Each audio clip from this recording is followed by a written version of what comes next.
We had to start a little bit late due to an important date that I had with a business meeting. Date with a business meeting.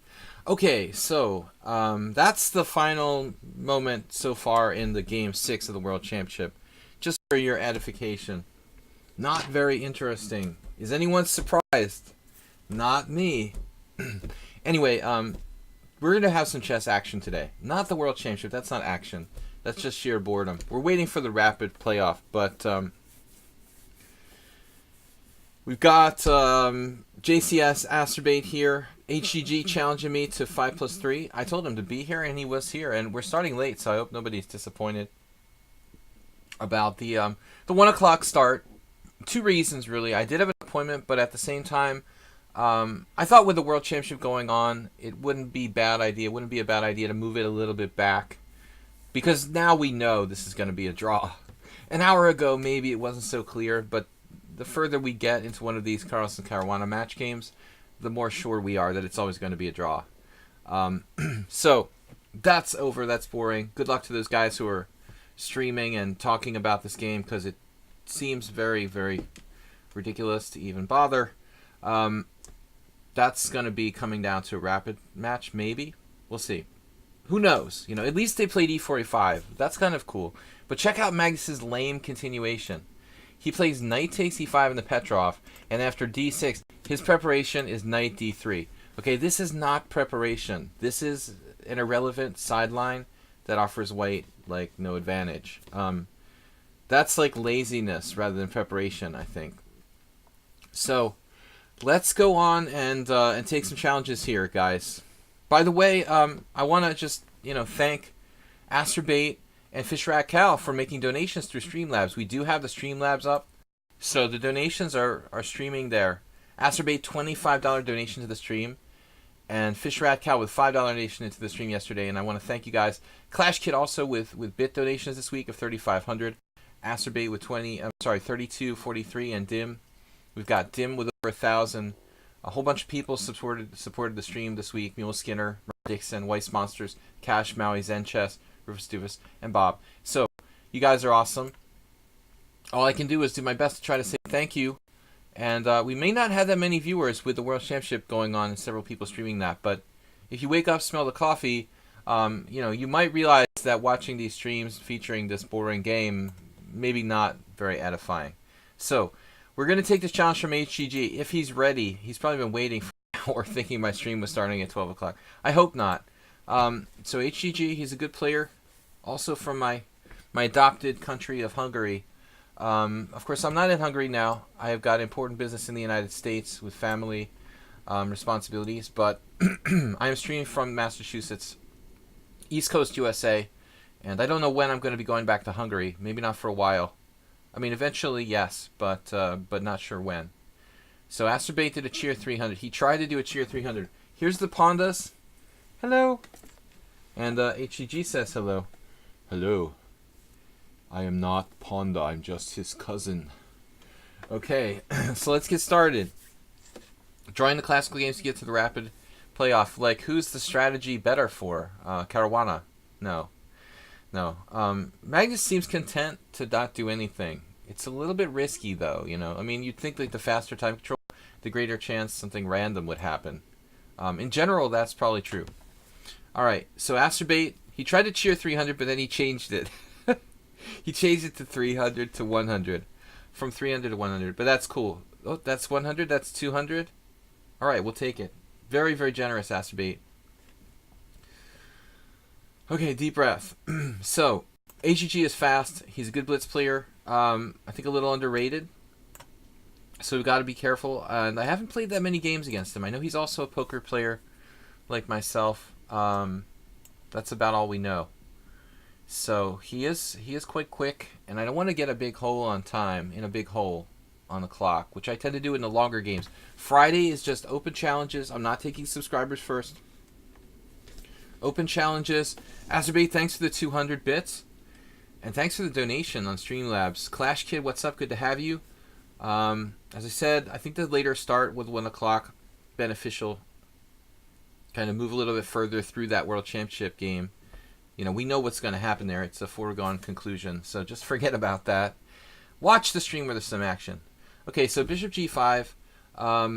This is the Smyslov system against the King's Indian. Now, HEG maybe not familiar with this. I like this system from a practical standpoint. I don't ever think that white can really gain an advantage by force using this line. Now, HEG played an unusual move. I rarely face this, or almost never. Bishop f5 right away. You would typically see this move maybe like a move later, or 2 moves later. So can I punish this in some way? The obvious attempt is queen b3. But at the end of the day, I mean, you can also play knight h4. I had played this move a little later on in a game against Tot András. Not Tot András, Tot Ervin. Tot András is a streamer here. They're both Hungarian IMs, but all right. Let's try to do something interesting with queen b3.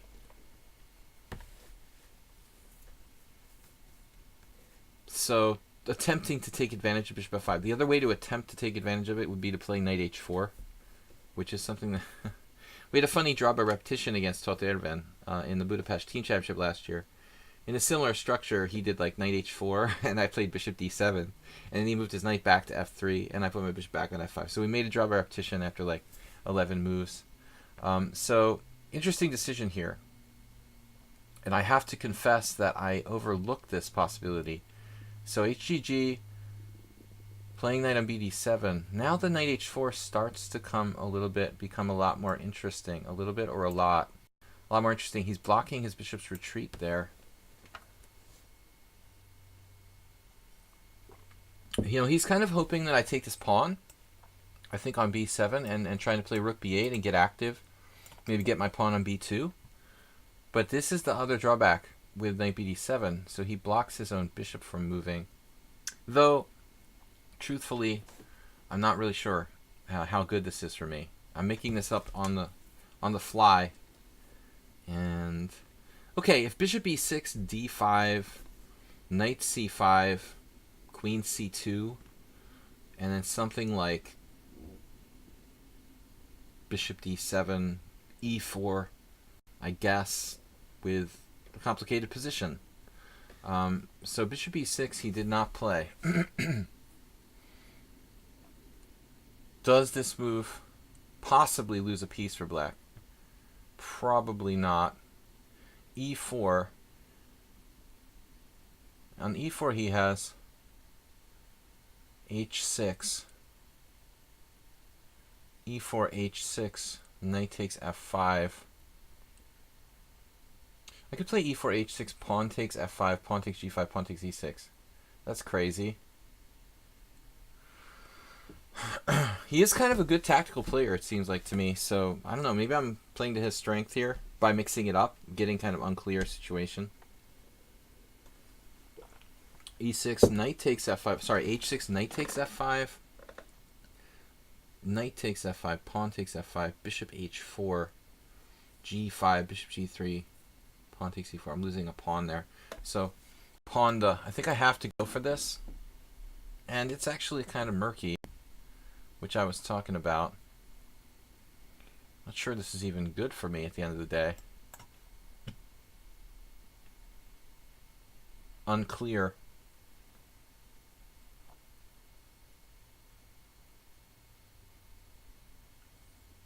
I got... Maybe rook takes there I like better. So he quickly played the... Although this is okay for black, right? Yeah. Messy position. Opposite side castling. Black should be fine. I was actually expecting rook takes h4 instead of pawn takes. So, not happy with the way I did this. I let him trick me into getting some kind of crazy position. I should have just kept control of the game. King f8. Creative.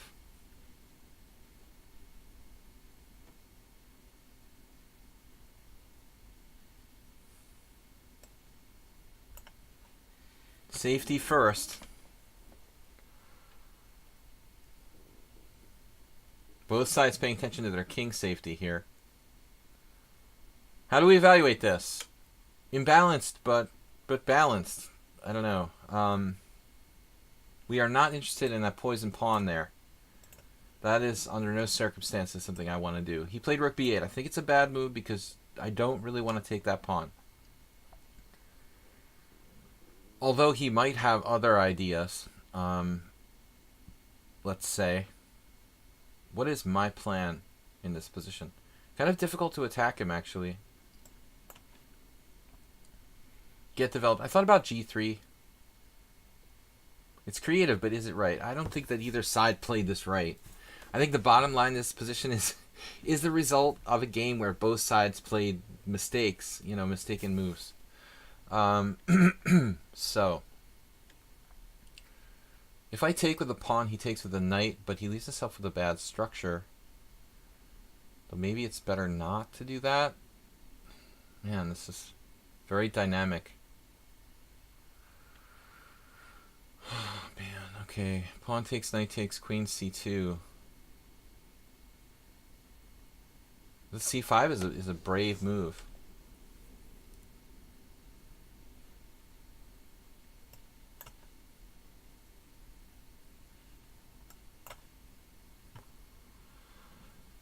He's supposed to be 1700, but he plays really dangerous chess. I really have no clue. I mean, I'm a little bit better structurally, but he's got a very dynamic game. Look how he plays with his king on f8, rook active on the h-file, every piece actively placed. JCS thinks white is better. Purist. The only thing I have going for me is pawn structure here. I mean, this is the only advantage I have, essentially. The slightly better pawn structure. Look how dynamic he is with queen f6. Bishop f3, perhaps. h3, knight d5.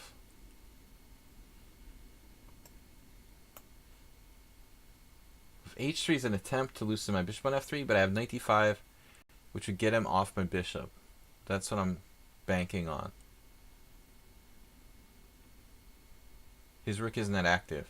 Well, I liked rook takes h4. I told you that before. I think that was my definite preference. So now we play knight d5, or do we?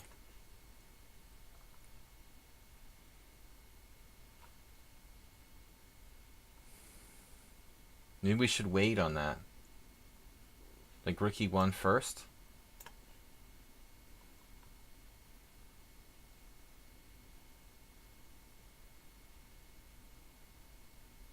Getting all the pieces in the game.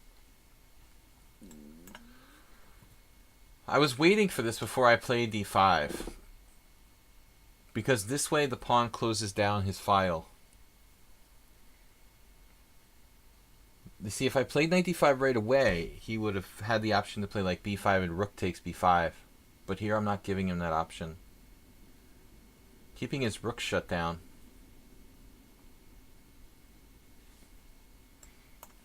Strong player for the rating, but everybody seems like a strong player here. I mean, you wouldn't be watching my stream if you weren't serious about the game and competent. Watch some bullet stream or something like that. So, knight d5. You can see HGG has a couple of draws, including the last game against me. That was also 5+3. Okay. So, what do we got here? He's giving me almost no tactical opportunities. We've got a kind of positional opportunity. This is maybe a bad move. Feels like a cheap shot. It is a cheap shot. Let's be honest.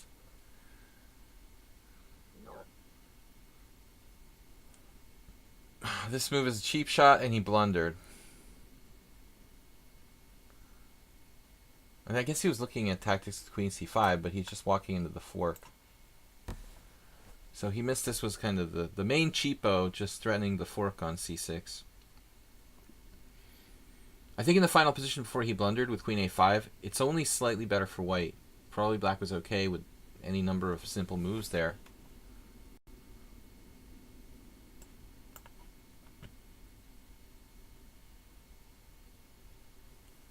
So now we talk about technically winning position. Maybe queen e2. We can't get him off of e5. Grr. How do I finish you off here? Will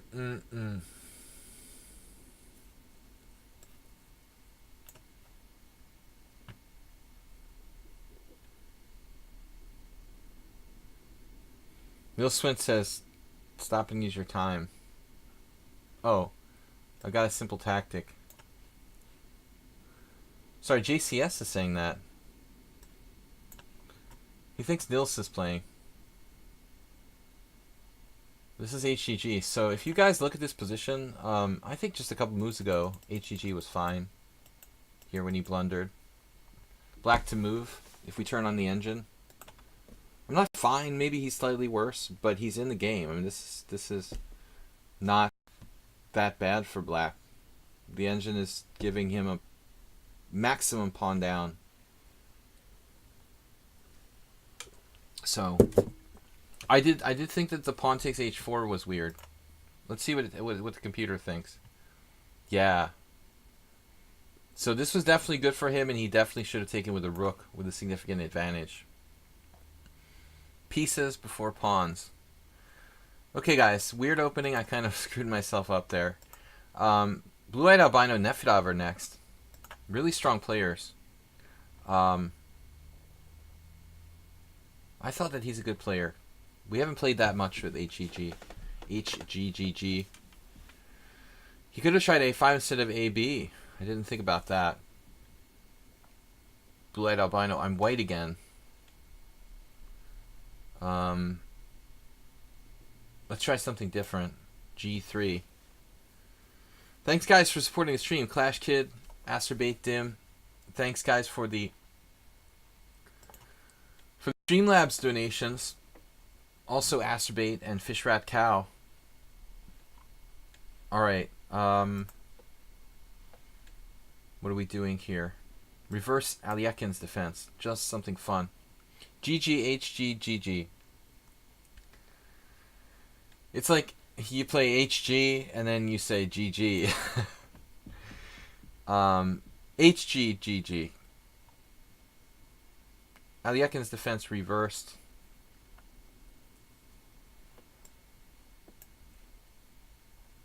Something fun.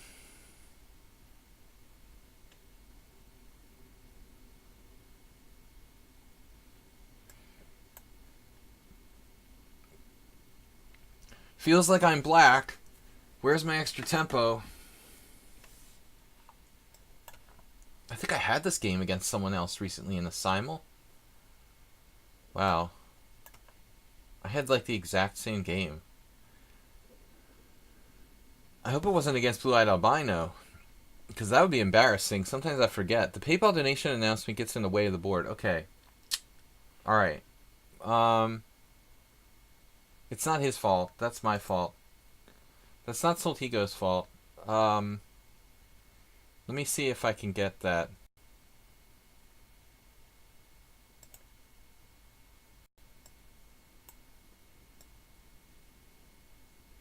I mean, I don't know how does it not get in the way of the board.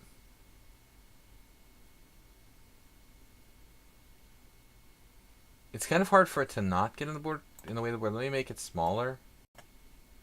If I can make it smaller somehow. We'll try to move it a little bit.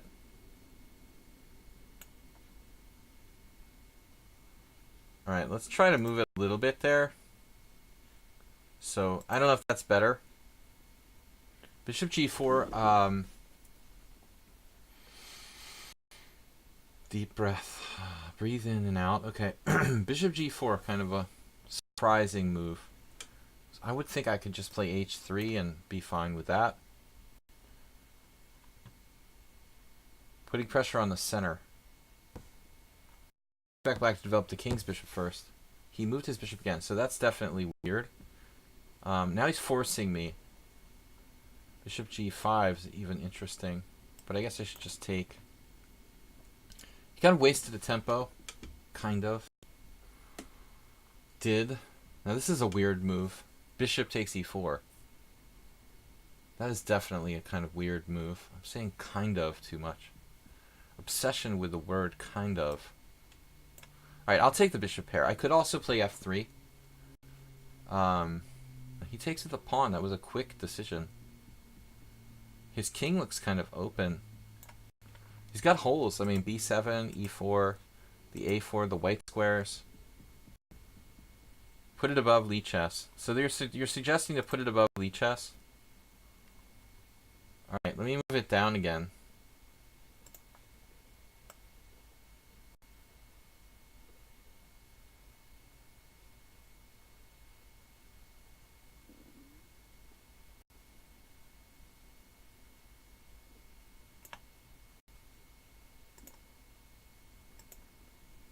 Okay, let's try it there for now. Alright.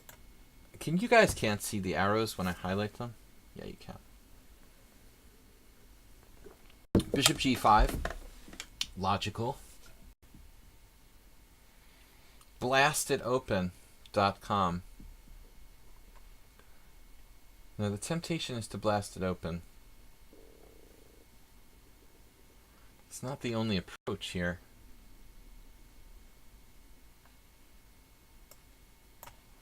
Let's go for development. Development schmelopment.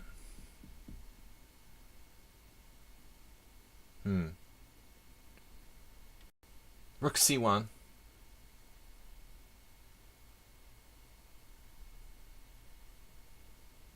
Okay, he's a quick player too. 2300 now in Blitz. Much higher, but he's very few rapid games. Queen d7. Okay, so my idea is to undermine Mr. E-pawn.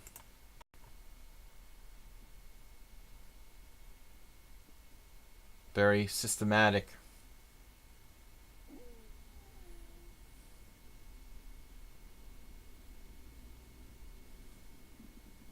I didn't really see that much benefit, though maybe I could have played queen b3.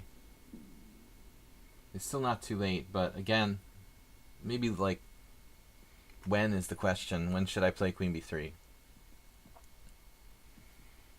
Guys, this is Fast Friday. We're just playing Blitz. Okay, e3, obviously.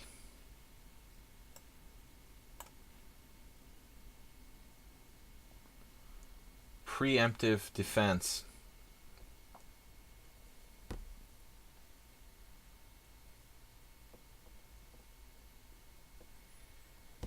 We should be able to pick off this straggler on e4. And that's cool. That's the thematic point of Alyekin's defense. Of course, blue-eyed albino just blew a tempo in the opening with bishop g4. Was unnecessary to play that. A bit too aggressive with the queen bishop. I thought bishop f5 right away, obviously, or just not moving the bishop. You know who I think are secretly enjoying all these world championship draws? Giri and Nefedov. Poor Nefedov. Giri gets a bad rap. What about Li Chao? I mean, shouldn't he enjoy the draws? Leiko. Me. We can blame a lot of people who might enjoy draws. I'm pretty good with the draws. I've given away like all my rating points in the last couple years with draws. Okay. Blue-eyed albino clearly sees this pawn as sinking.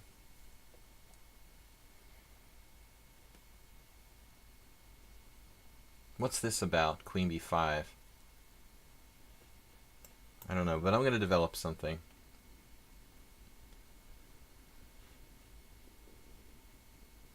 Nefedov just said, I like draws. Draws like you. Ops-colored bishops. Not the easiest type of position in the world to win. So, should we play bishop takes e4, for example?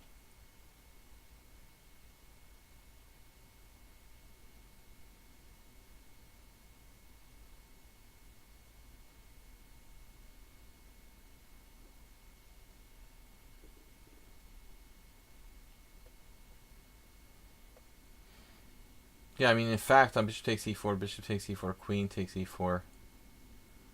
Careful my bishop doesn't get trapped. Speaking of bishops. Alright. Take with check. I don't know. I don't know which way I should take there. Could take either way. So it's like HGG. You guys are playing according to the same plan of king development. King development. Alright. Minority attack is the next stage of the plan. Plan them. Oh yeah. Oh yeah, I like that. That's good. I'm happy to see that.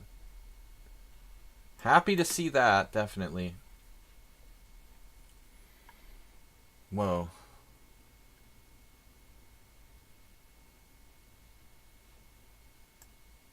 Got some sort of primitive attacking plan on the way.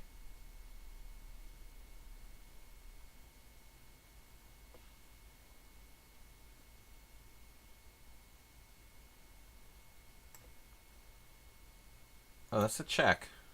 Okay. Okay, I don't mind trading queens. That way he's not going to checkmate me, hopefully.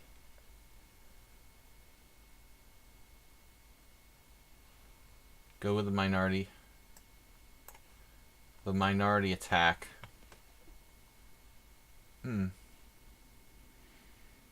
Unexpected move.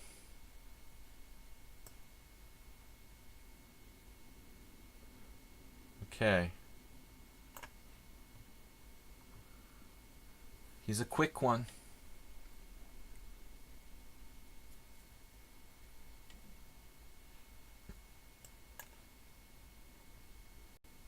Snuggleuphagus. Snuggleuphagus. Feels like he's getting pretty desperate here.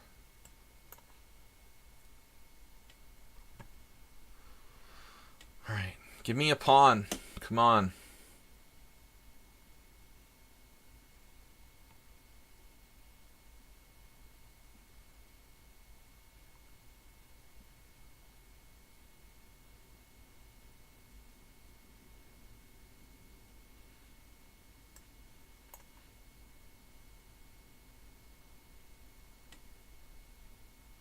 Maybe simpler just to play b5 there. I'm not sure. Rook takes b4. Clearly the best move.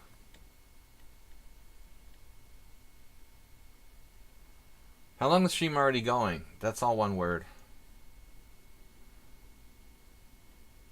We just started at 1 o'clock, so half an hour, Bob. It's all one word. Well, that's actually Merlin's question.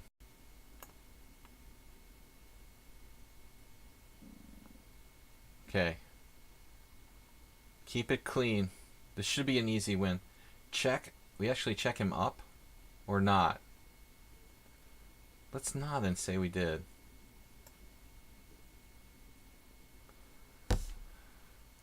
Maybe it's easier that way. To take things with check.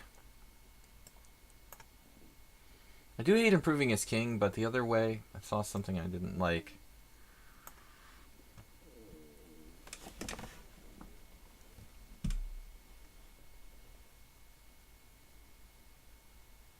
King position.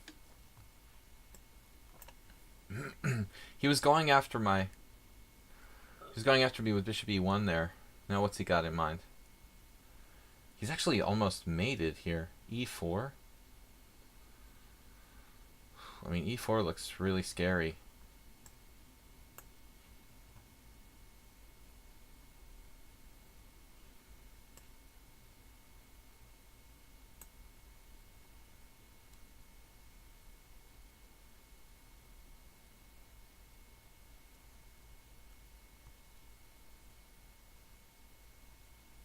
You can do that.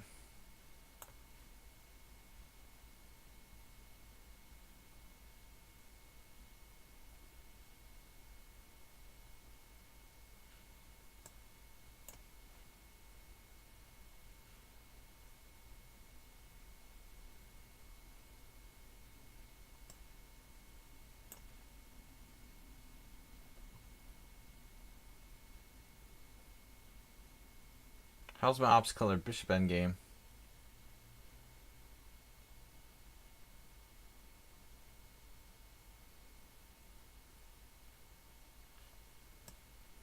I mean, really should be winning.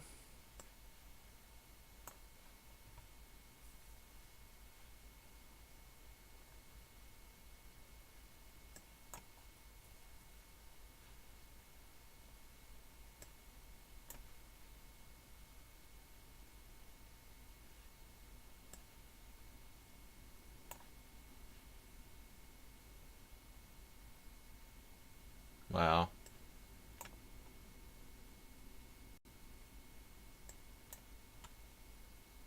This pawn is extremely far advanced.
Wait, e5.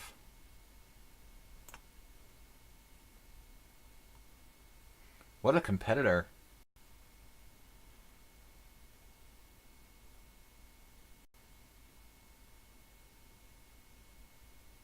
He will not give up.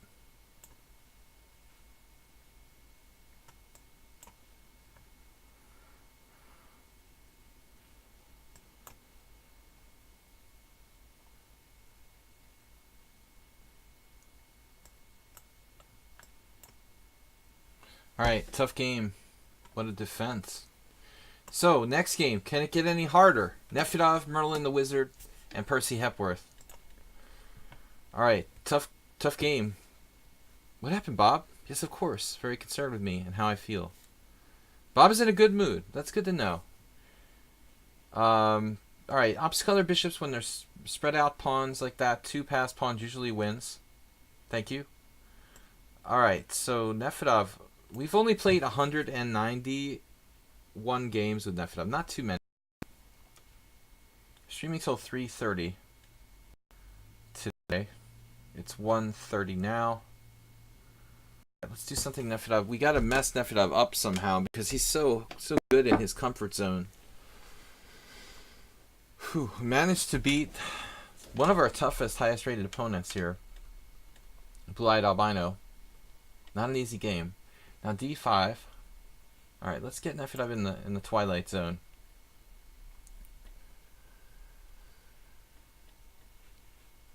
So how's the location of the bit?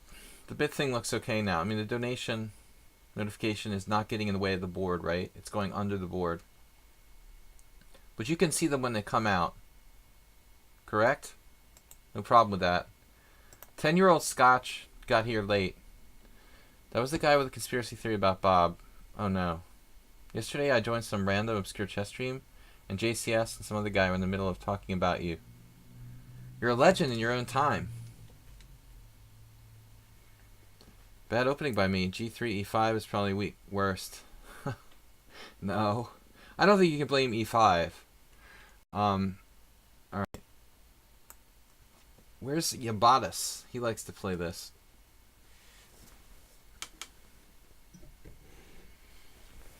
Alright, guys. The end of the week, I have tonight off and tomorrow. So, it's almost weekend. I get my break. Need some personal time for rest and relaxation. My mom is in this rehabilitation center after having a bad fall. So when I'm not streaming, I'm going over there to visit her every day. I've got a lot of stuff I have to take care of. All right, knight on c to e2. Nefedov thinking for half an hour here. There's Spectacular Camel now. One of his favorite openings on the board. Yesterday, Percy Hepworth, I went over an ops color bishop endgame with one of the people that I'm working with, and it was actually 3 pawns down, and it was a draw. Like bishop and 3 pawns against bishop, ops colors, and it was a draw. It was a fortress. That's extremely rare, but it definitely happens. Now, I know Ubatis doesn't like c3, but I think that's a move that we have to seriously consider.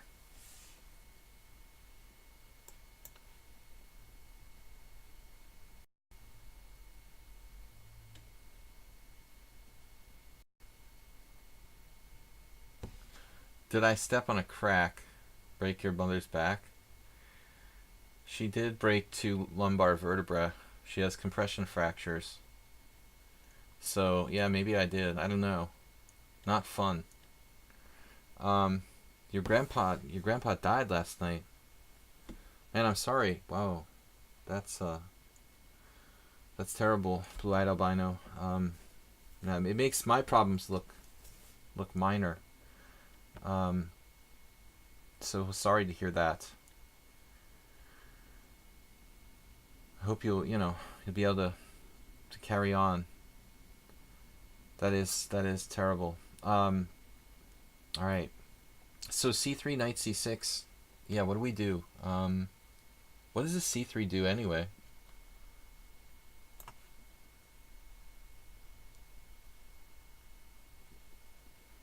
Mom is like, you're not neglecting your followers, dear. I'm gonna do the stream from the old folks' home. I don't think they would appreciate that, really. They like animal chantal and stuff like that. Maybe I can bring the pandas in there to see them and do like a puppet show or something. But chess stream, I don't think that's gonna work out. No, Mom doesn't watch. My mom doesn't really do computer stuff. Not for a long time. Okay, knight g3, e5. Now, bishop c4 or bishop... That's the real question, right? Bishop c4 or bishop b5. The million-dollar question. Ubatis, what do you think? It's a little more direct, like attacking f7. I usually like to go with the Nimzo type of thing with like bishop b5. Yeah, and unfortunately, there's so many things in life. Chess, someone was saying yesterday, like Nils was like, how chess is a waste of time. I mean, I guess it is, kind of, in the grand scheme of things. Compared to the real things in the world. It's an escape for me. I told this story before, how I had in my previous life, I call it. I had a really bad personal life at one period of my life. And in that time, chess became, it became like just an escape for me. I was so sad when my friend dropped me off to go home, like from the tournament. I was like, please just drive around in circles or something so I don't have to go home. Okay, bishop d6. Enough psychoanalysis, though. Alright, bishop d6. Nefedov, what are we going to do with you? Bishop d6. Alright, nothing fancy. I like playing for f4, but he's got a lot of pressure on f4 now. But I feel like knight f3 is kind of a mistake because it's blocking my f-pawn. But e2 is passive at the same time. Spectacular Camel donated 1 bit because he said, I already didn't like c3. I like c3 when my opponent has a strong center. No, but there is a point. I mean, generally speaking, if you take a King's Indian structure, acerbate, also the check Benoni applies, right? If you take this kind of structure where one side has a space advantage on the queen side, that's your strong point. You know, generally you don't want to attack the head of the pawn chain, that's true. Nimzovich said it was a no-no. h6. That's it, just weaken your king side. Knight h4. Yeah, let's just go. Come in, please. I'm just kidding. Just kidding. I guess this is okay. I don't know what I'm doing like on knight a5, for example. Am I just giving up my bishop for nothing, or bishop b5, I guess. Bishop b5, that's weird. Knight a5, bishop b5 is really weird. Still Nils, yeah. Oh yeah, just play my suggestions. Okay. Screw it. You know what? If I have my bishop, I don't care. I don't care. I could play that, but I'm going to take with the pawn.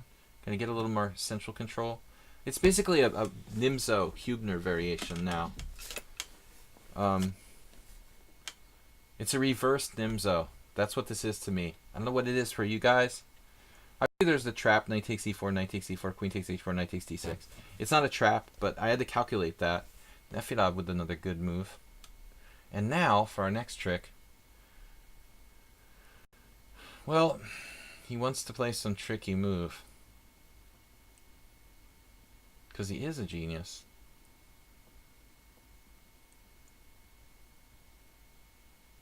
Wait, f3.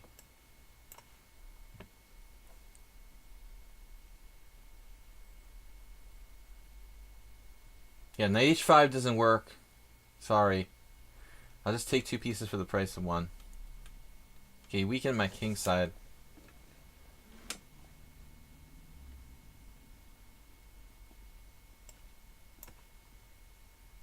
Zoning in on Nefedov's king now. Dim with 100 bits donated, and Acerbate like answers. It's like, no, you're not gonna. Spectacular Camel donating 4, making a total of 5. Acerbate taking the lead from Cash Kid. Guys, don't tell him about it. The bit lead is Acerbate's. Shh. Be quiet. Alright. Alright, so Nefedov can defend this, more or less. What's he trying to do? He's gonna play like... He's gonna play knight g8.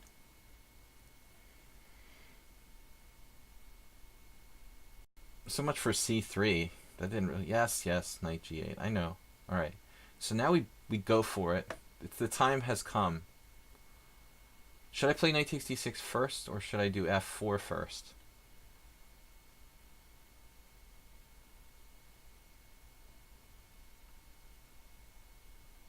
I feel like we have a very small edge here, but it's not much. Practically non-existent, and I'm not sure that was a good move. It's a tense game. It's about equal. White has a little pull, but I don't know about my decisions.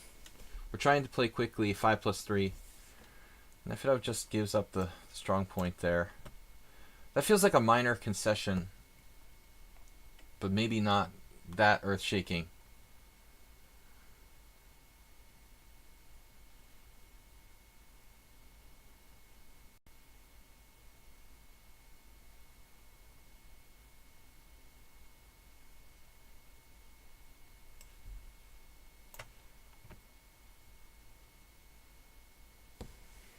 Just trying to freak him out.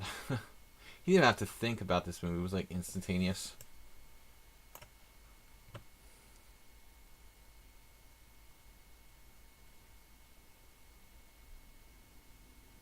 You don't need that defender on g8.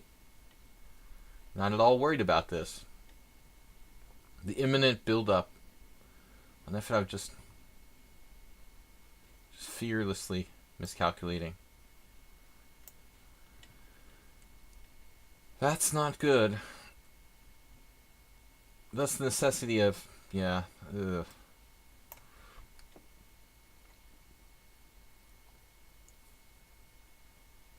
This wasn't good. Clash Kid. Good game, Acerbate.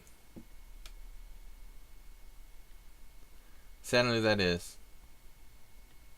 Maybe thinking of someone else, said Bob. Alright, so Nefedov did okay, but he melted down.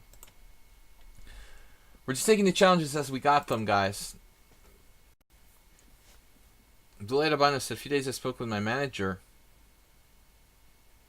We speak about chess, and he says he don't like these new generations. Like he's still in Reykjavik, 1972. Well, I can't really remember 1972 real well myself. So I don't know about that. I don't like the fact the World Championship is... Yeah, it's hard for people to adapt. Chess was different. And I understand it because I've seen a lot of changes.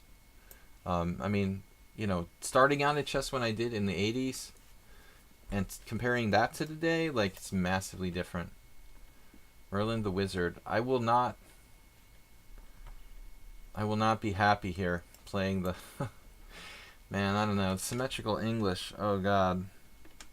It's what I know best, it feels like, but it's also kind of boring. So I don't know, Blue Eyed Albino, that's natural for a guy who's 67, Chess probably was better in many respects then. Things just changed. There's some things that are better and there's some things that are not better. What can you say? Okay, so the Botvinnik system, or Botvinnik,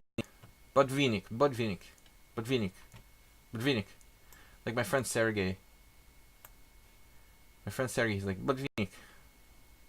Alright, knight on g to e7.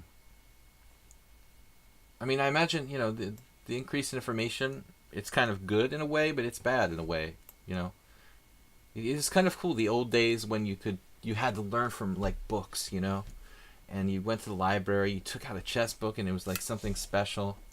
Something magical about it is lost today. That feeling when I was a teenager and I took a chess book out from the library, that was a magical thing that will never really feel the same again. It's normal. It's not normal to embrace change your whole life. That's true, Bob. People, and I'm already getting there. I mean, the older you get, the less flexible you are. And I think that's important in chess to remember. Now, Merlin the Wizard is pretty good, dude. He's been not easy for me to beat. Rook b1. This is all pretty standard, and I don't know what I like the best here for black. We could do symmetrical, like b6. Romanticize the magical things that are simply nostalgia. Simply. Nostalgia rocks, Bob. So he went into the center of the city to listen via radio. Okay, Fisher Spassky. Yeah, that's cool.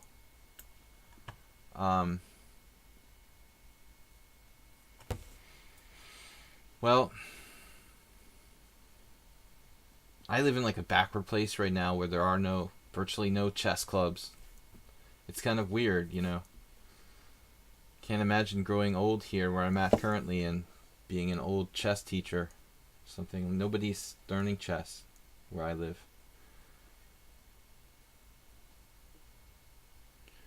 There should be more chess cafes around the world. I was talking about this to someone today. I'd imagine the coolest places. A woman that I met today for a meeting showed me a picture of someone playing chess in Rome. And I thought, well, that's awesome. Rome would be a cool city for something like a chess cafe. Paris, obviously, probably the coolest. But they asked me about Budapest. Do people play chess in Budapest? And there are guys who play chess, like in the city park, the Városmajor. Not even the main city park, but like a secondary city park. And I was kind of, yeah, but it's kind of like, sorry. All right, do we do this? It seems weird to take away from the center, but the backwardness along this file here may trump, and I hate to use that word. I don't know why. Perfectly good word, just like totally ruined. But had to get that in there. I just, just don't see a lot of the cafe chess in Budapest, sadly. Some cities probably have a really good scene for that sort of thing. New York, Paris, Rome. You have one in your neighborhood in Athens. Yeah, Athens is a city that's probably not all that different from a place like Rome. I've never been to Athens, but a classic European city. Queen d2. Bang. Which rook do we want to use? And bang. Bang again. Bang, bang. Trading away from the center might end up really ruining my day. What can I do to nullify that? All right. Another one. So it becomes kind of a battle of pawn structure. This chess lever over here on the queen side can become a serious issue. Such structures. The Hungarians will lead the way. Well, not in cafe chess. Hungary is like more like Eastern Europe, former Soviet influence. Eastern Europe, Soviet influence after World War II. Chess clubs. It's more like chess clubs were kind of like. Chess clubs were more of the thing than like say chess cafes. I guess like Vienna would be cool. To get Clash Kid, do you have I don't know if you live in Vienna, but are there like places in Vienna to go to play chess like in a cafe atmosphere? I have to ask Clash Kid. Vienna would be that kind of city where you'd see that more. Actually a famous cafe city, actually. Vienna. And Budapest has its cafes too, but nobody plays chess there. So f6 is not a move I really want to play, but I'm going to have to do it. Clash Kid at the moment doing 58 bits to just retake Acerbate by 5 bits in the lead for the week. Alright, now what?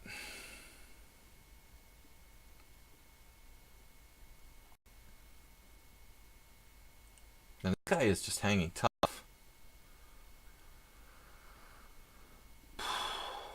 I want to play f5. I really, really do. I want to play moves that just drop material too. f5, bishop g5 again? You're going to bother me with that? I think I'm just dense, you know? The thing is, if I play knight e5, he takes on d4 with the bishop. How good is that for him? It would change the entire structure of the game pretty significantly. But I've got to try something. I'm running out of ideas. Lichess has 11,000 games being played simultaneously. Clash Kid says several chess clubs, but no chess cafe. It's more like certain people meet once a week. I mean, that's the way it is in Budapest. It's more of a chess club kind of culture. Even that sort of died over the last 30 years, probably. Like the great chess clubs sort of fading into non-existence. But I think that's a all over the world phenomenon, like Germany with its famed Bundesliga, a shadow of what it once was with chess clubs in general. Anyway, alright guys, so here we are. We're playing 5+3. Try to keep it exciting. We're taking all challengers in 5+3 casual. I played knight e5. It's a very deep threat. He basically has to play bishop takes d4 here, and then pawn takes d4, and then we get this weird situation where he no longer has the backwardness on the file. I'm not sure this is even good for me, but I honestly didn't think of anything. I couldn't think of anything better. Okay, I guess I have to go back. Structurally, white might even be better with that larger pawn island. He has a six pawn island. Where's Mice Monsters with his Sea Serpent emote?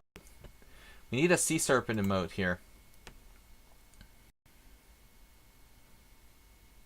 Okay, a4 is not momentarily threatening anything.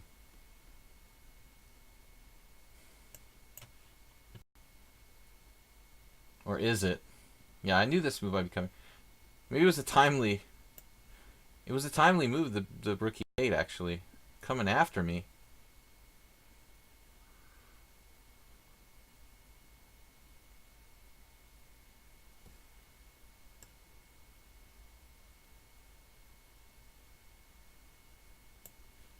Hope he doesn't have some sort of tactic here.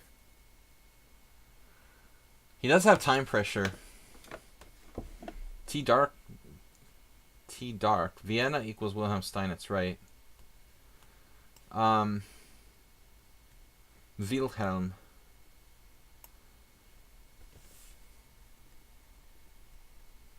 Cannabis cafe, a cat cafe. We just have a cat cafe on my street in Budapest. That's kind of sad for chess, right? When cat cafes are more popular than chess cafes. I had fantasies of like opening up a chess cafe, but I never really had the dedication or the capital to do that. Chess pub would be kind of cool. The problem is you get a lot of chess players who are like derelicts, and they you know, they just want to hang out, but they don't want to buy anything. I've seen this happen in in chess cafes a lot. The chess players are like the worst customers. They basically just want to reap the benefits without contributing anything. They go to the cafe, they play chess there, and they don't buy anything to support the cafe. All right, typical chess player mode. Well, that a pawn looks like it's ready to go. So we got something. Surround sound. Downtown Brown.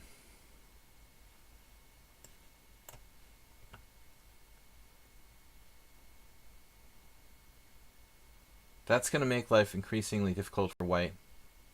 Losing that nugget. That was the one downside to his position, really. We can actually play f5. I mean, there's some risk involved in that, it seems like.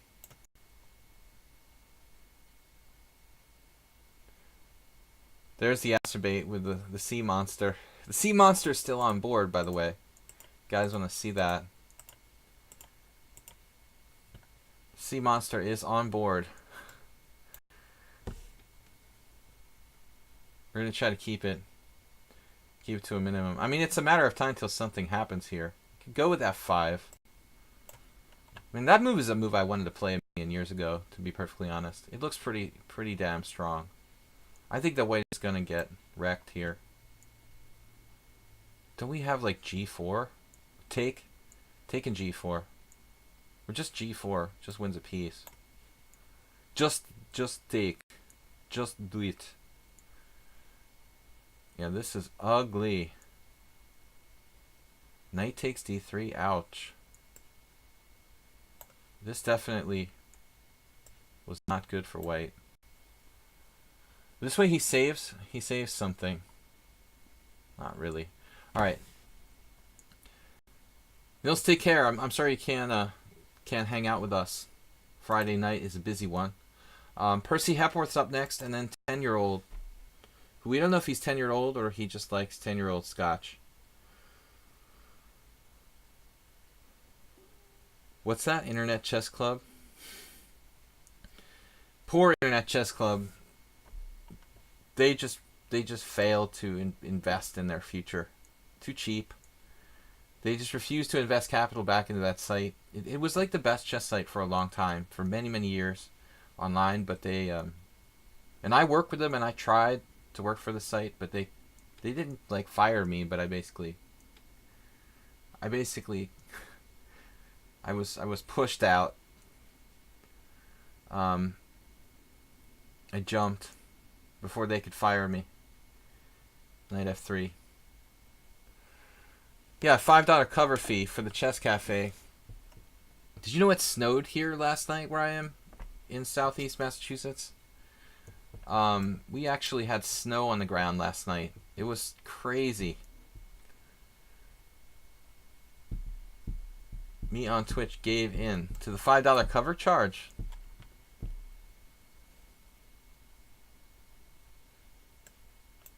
My problem with cats is that I'm slightly allergic to cats. I like cats, though. I grew up with cats.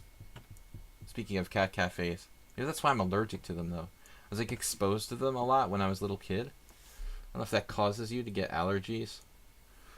But I'm not severely allergic to cats. Just slightly.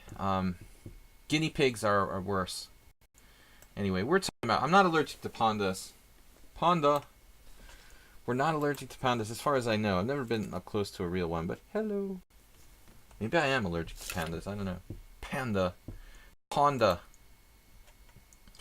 The problem with ICC is even the FIDE Online arena looks better and more modern. Yeah, I mean, if you have a business and you don't invest back into that business, you just leave it the same for 20 years.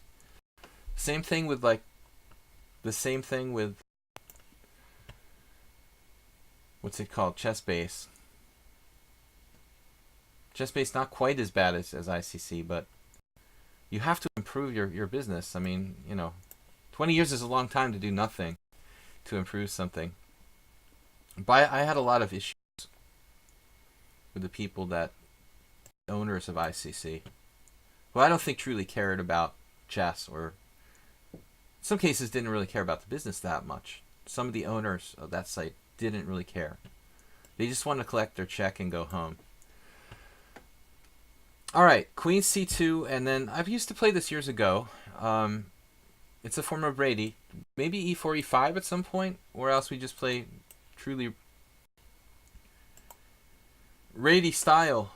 E4. Now I put my queen on C2. That seems kind of weird to go E4, C5, and let you play D4. But I don't know. Maybe this is okay. It's been a long time since I used this system. Really had a pure game. It's a lot like the King's Indian attack. The kingside formation, of course. They openly allowed people to be abusive. To improve ICC, yeah, Fishrat Cow, those people are like 3 of the main reasons why I stopped working at ICC. Absolutely. These people don't care about chess. They just care about collecting checks, and they don't even really care about their own site, to be honest. All right, Blue-Eyed Albino, take care. But lichess is awesome. All right, thanks for joining us, Blue-Eyed Albino. So 94. Fishrat Cow is venting on ice. Don't worry, man. It's all over. Don't worry. It'll be all over soon. It's in its death throes. 94. F5. This is a crazy move by Percy Upworth. So Percy not in his element here. We got him, much like Nefedov, out of his element. Now we've dented his pawn structure. Indentation. That pawn is not long for this world. Wicked attack here. It's like the ultimate stonewall for white or something. Very nasty. Multiple weaknesses. Well, JCS, you might have a point for the value of that site, maybe. For me, it was more personal.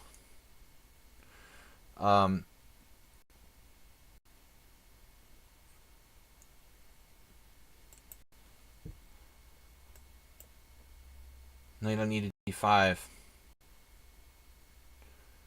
There's nasty threats against h7, e6. I'd still prefer it to chess, that other chess site.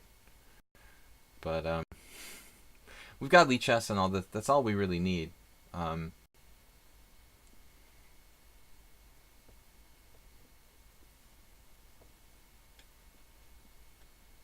So knight on e to g5.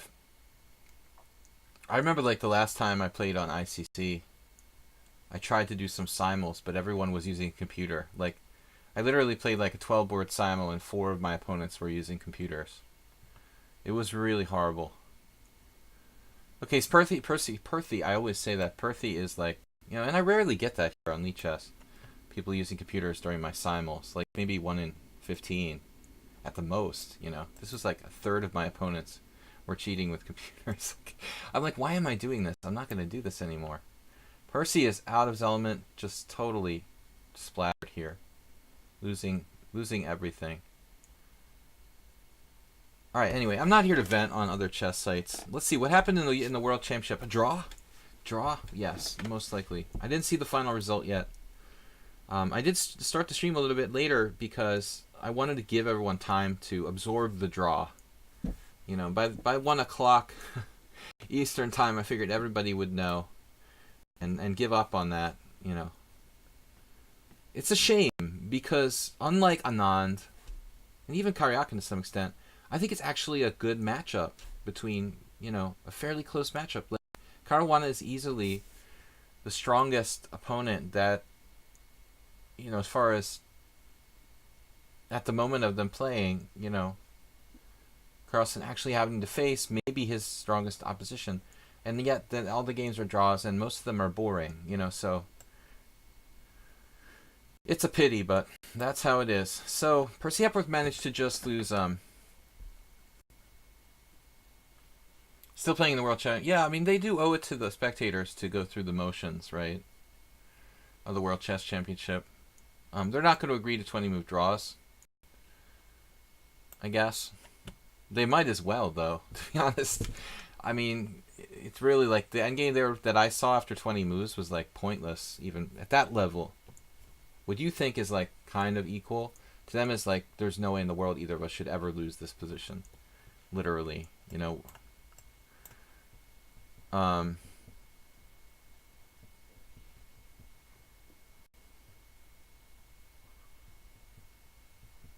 Business practices aside, if the material's good, JCS, doesn't matter if World Chess. No, we're not talking about World Chess. Mafia, chess site, the FIDE Arena. How is it possible weight and slight disadvantage are most equal in all those games? It is funny, isn't it, Antonio? Both sides are afraid to do anything with white.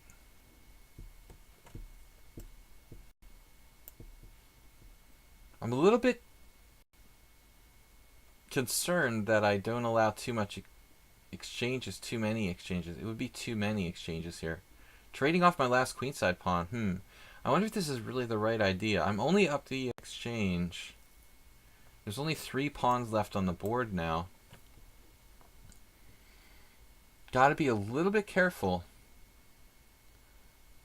You could simplify too much and not be able to win up the exchange if there's enough pawns remaining. They're not allowed to play draws before move 30, though. You know, but I mean, Spectacular Camel, I've played in many tournaments like that, and I can't emphasize enough how awkward a feeling that is. When you're sitting there and you both know it's a draw, but you have to play anyway. It's a very bizarre feeling. I could see someone actually like blundering and losing because you're like, what am I supposed to do? All right, bishop d4. I think it's a silly move in a way, arbitrary. But regardless of the 30 move rule, I think that they probably wouldn't. They should do it anyway. They should play it out, anyway. What's up with Percy Hepworth dropping the a6 pawn here? Oh, is he dropping more? Man. He's dropping more. Okay, he's dropping a piece, actually. Wake up and smell the coffee. Okay, I didn't have any coffee this afternoon. I need my coffee. They shouldn't be allowed to call him the Mozart of chess. You think that Caruana's a yellow belly coward? Dude, it's not his fault. It's the stupid World Chess that creates a 12-game match, man. I mean, that's putting the players in a very awkward situation. Like, have a normal match with 24 games. You would see a much different game. You would see much better chess, just like you'd seen in Kasparov versus Karpov. Those matches were awesome. Like, every single Kasparov-Karpov match was tremendous, for example. These 24-game matches. The 12-game match, I believe, is largely to blame. Okay, 10-year-old.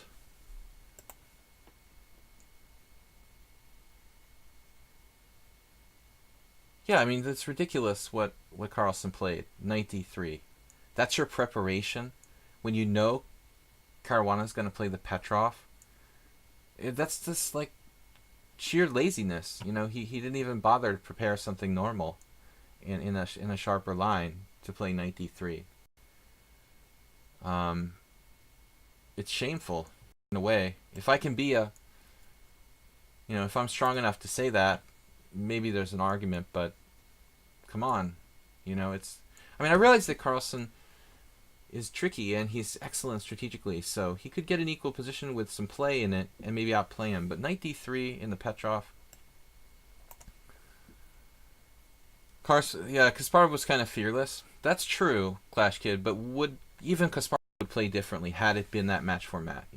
If you took Kasparov from the 80s or 90s and dropped him down on the planet today and said, okay, you got to play a 12-game match with Karpov, I can tell you right now, it would have been a lot different. If Karpov and Kasparov had to play the same exact format that these guys are playing now, Karpov and Kasparov, especially, Kasparov would have played differently. It's a totally different match. But I mean, true. I'm not a huge Carlsen fan. I don't really like his style. He's not very dynamic. He's a practical chess player. He's the most strong, practical chess player of all time. That's not really my... I mean, maybe I play a little of that style myself, but that doesn't mean that I like to watch other people play like Carlsen. I'm not a big Carlsen fan. He's grown on me, and he's stronger than Caruana, and I like him a little better than Caruana as a player. But he is not the most exciting player by a long shot. So 10-year-old just blundered bishop takes f7. I can't believe how many people allowed this. My friend Robert, who's a Hungarian poker player, Robert actually blundered this against me a couple weeks ago. Vasher is very, very aggressive. Chess players have learned too much from computers. Well, that goes back to what we were talking about earlier, about how chess has changed, and there are good things and bad things about it. It's making more of a level playing field, and the same thing in poker. Information is huge, and it's leveled the poker playing field. You see that in chess very much so. Again, the playing field being more or less leveled. I play 1800s in here who play the opening like masters all the time. That's kind of scary, This is probably a bad move, but I'm not quite sure what I should do. I guess it's not a bad move, though. If we can play d5, we just have to go with this. We're up a pawn. 10-year-old blundered in the opening. I did fix his pawns there.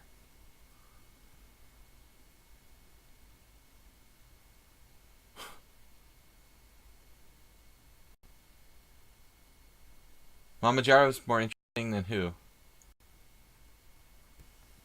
Well, I don't know what you're talking about. I mean, Vasher Legrave isn't my favorite. That was Antonio. I would definitely agree with you.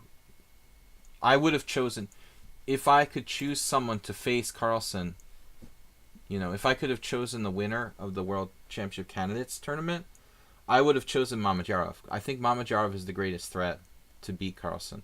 He's also more fearless than almost anyone else.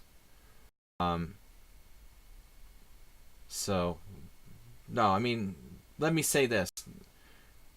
Carlsen was definitely sleeping easy when he knew Mamajarov didn't win the candidates tournament. I mean, he was like, all right, yeah, that's cool.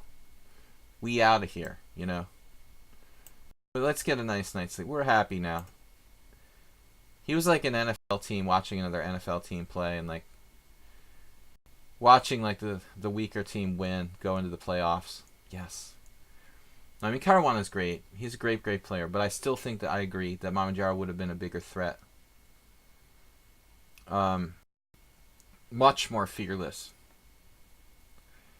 So anyway, so 10-year-old's starting to come around here. I mean, he played the opening, made a terrible grave blunder, but now I've got to be careful that he doesn't consolidate. I guess we could have been greedy, try to win a pawn there with queen a4 check, but that's something that I definitely don't like. Being materialistic when you're up material.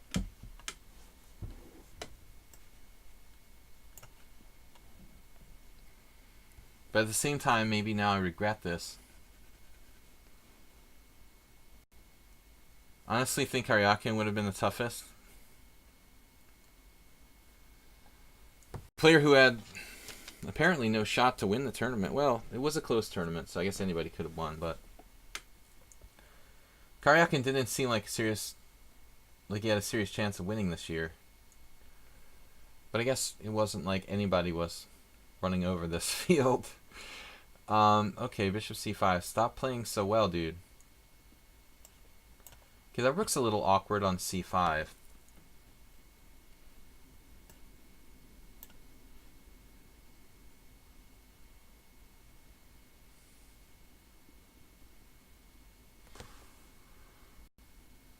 Karyakin is underrated, literally. But maybe Karyakin is just a really good match player. I think that's one of the things that limits Carlsen that people don't appreciate. You know, it's not like the 80s and there's this candidate system where there's a lot of matches and players are just playing matches all the time. I mean, there are very few matches in top tournament play, literally, and I think it's kind of a lost art, basically. The whole concept of playing matches. I mean, this car words is killing me. Karyakin, Caruana, stop it with that. So, if you take Kasparov or Karpov or any of those Spassky, whatever, you know, these guys played tons of matches. Tal, Botvinnik, they had so much match experience, and like, look at Carlsen, he has practically none. I mean, he's played one match or two matches. He's played one match against I mean, you know, it's not a lot of practice playing match format, and it's a very specialized kind of chess competition. I think that's very significant. What do you think we'll see a female World Chess Championship? Well, Bob, obviously there'll be an American female president before that happens.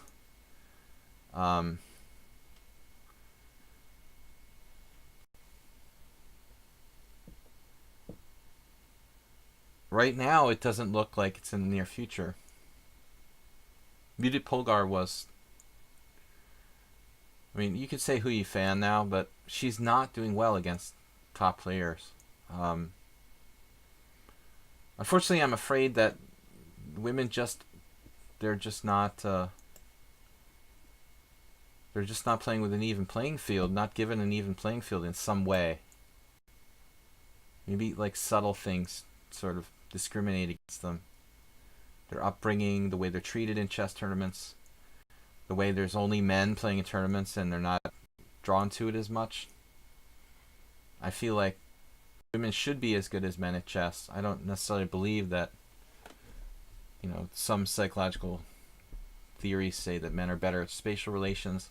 I don't know, but I don't see a women champion in the immediate horizon. Maybe a long time from now it will happen, but I think the likelihood of a nuclear war wiping out the planet, you know, will happen in the next 50 years. But a women world champion will probably be slightly behind that. And that's not the way it should be, but unfortunately, that's the way it looks. I don't think that women are inherently weaker than men, but there's a lot of bias in our society. Why don't I just take on f6? I'm trying to play this like very carefully without making any little weaknesses in my position. But probably this is just breaking open the black king. You know, if you ask me which of the two, I don't. This is not to be like, you know, misogynist or just honestly, you know, because the way that it looks. How many women are in the top 10 overall? You know, like none. And Polgar even. Did she ever reach the top 10? I mean, if she did, she made it by a micromillimeter.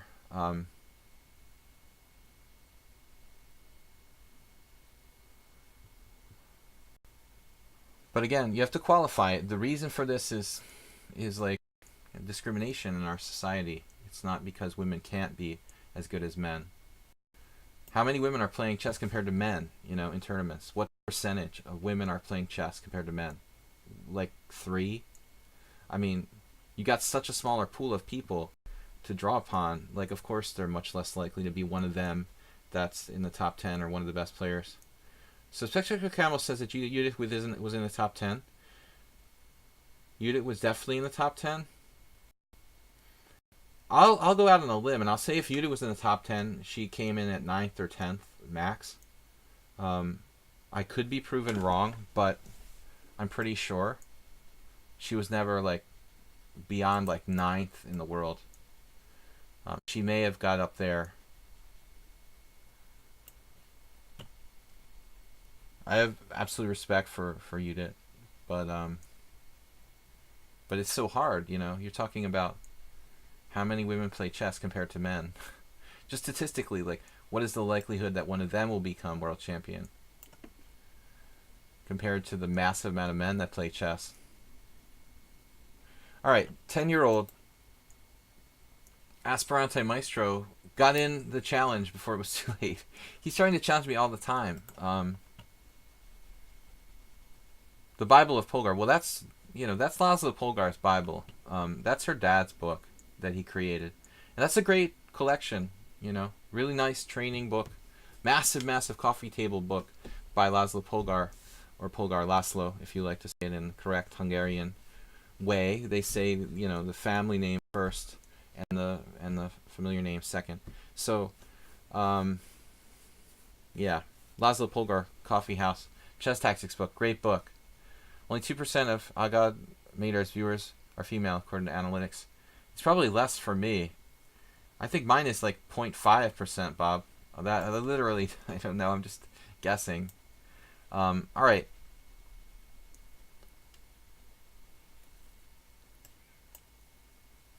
But it's sad. I mean, I'd like to see women involved in chess. Whenever I go to a chess tournament, I feel like I'm in jail. It's unnatural.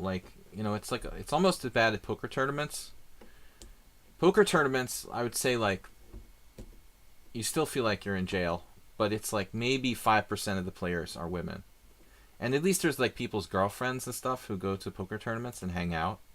But at chess tournaments, you got 2% of the players are women, and very few spectators who are women coming to watch or something like that. So it's sad. I mean, there's no reason for that to be the case.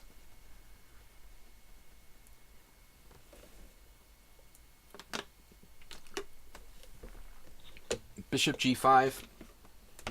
I don't know, where are we here? We're playing a Nimzo / Queen's Gambit. I mean, it started out as a classical Nimzo, and he played D5, and I honestly kind of forgot what I used to play. I don't think I ever had anyone play D5 against me when I used to play the classical Nimzo, strangely. Move 11 plays this, and I like this line, but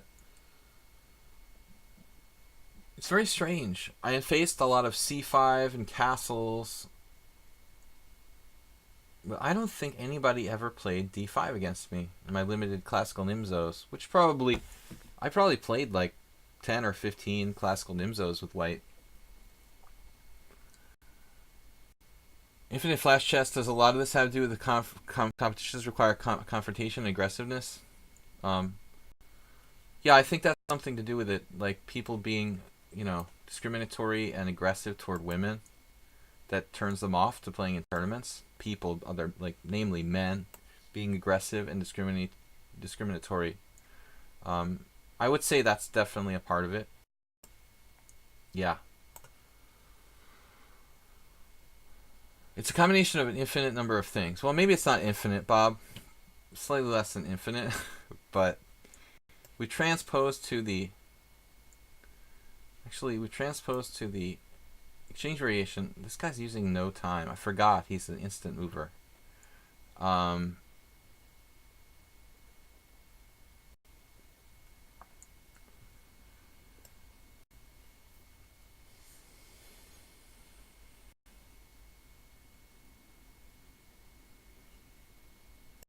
Well, I mean, there are a lot of psychologists who probably still believe that men are superior in visual spatial relations, but there are arguments about whether that's behavioral or genetic, and I'm not qualified to say one way or the other. H6, women have certain psychological, certain reasons why they might be better at other things that men are not as good at as well, but who knows if these things are true or not. All right, H6, what are we going to do? We're just going to play bishop H4. We're going to go back to F4. Go to H4. What am I doing with my king? Aspirate says he gets beaten by women on lichess every time, dude.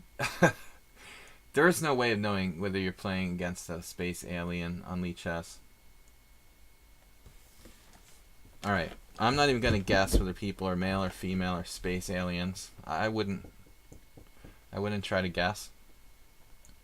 Bishop E7. Space aliens. It's an outdated sort of way of saying it. I'm gonna castle queenside. Man, this guy is fast. 5+3. Alright, so we're not trading pieces unless we have a good reason to. You guys think Caruana can win today? You gotta be kidding.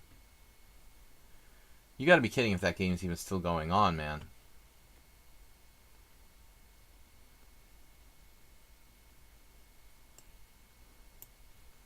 You see, here's one of the situations where playing h6 really helped black. Because right about now, Funk Soul Brother, he'd really like to not have played h6, I guess. You know, he wouldn't be able to play f6, though. It's awkward. Infinite Flash Chess. I wonder how many games have been lost in the history of chess because the women's looks distracting male opponent. Well, I don't remember myself ever losing a game because I was distracted by someone's appearance, but we could always find excuses. You're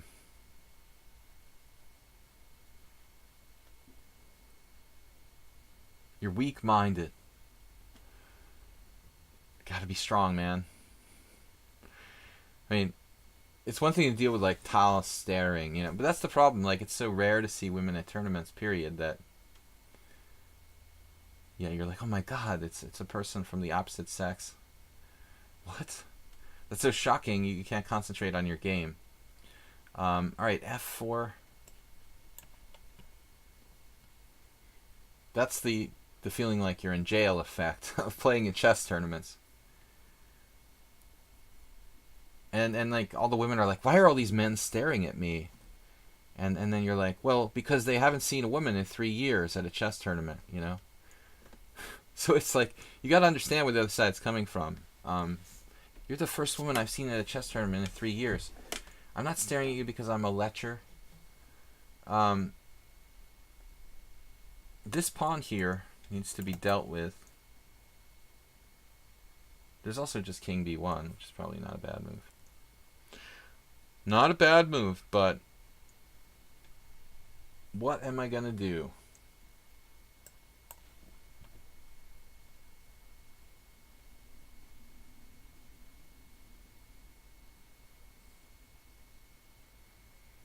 Just got to turn everything into sexual conversation. It's like Bob.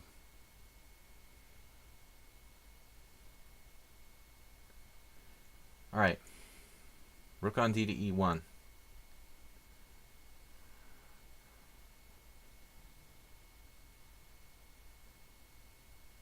JCS serious. Well, the gap between women and men in chess based on too many things. More men play chess, men have more stamina.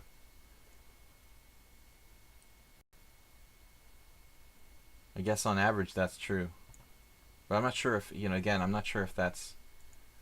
Again, there's the question of whether that's inherent or, like, you know, just our society leading men to work out more or heavily or whatever, you know.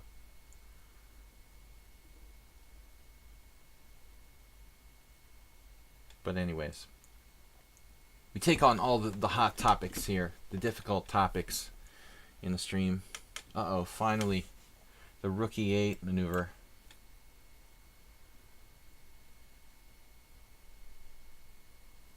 The Aspirante Maestro, I don't know if he listens to the stream. He challenged me. He challenges me off stream too.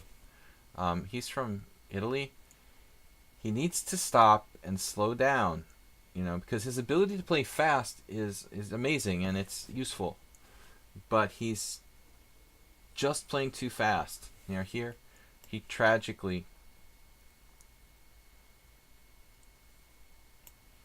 blundered into the obvious trap that I've been trying to set up for a long time here.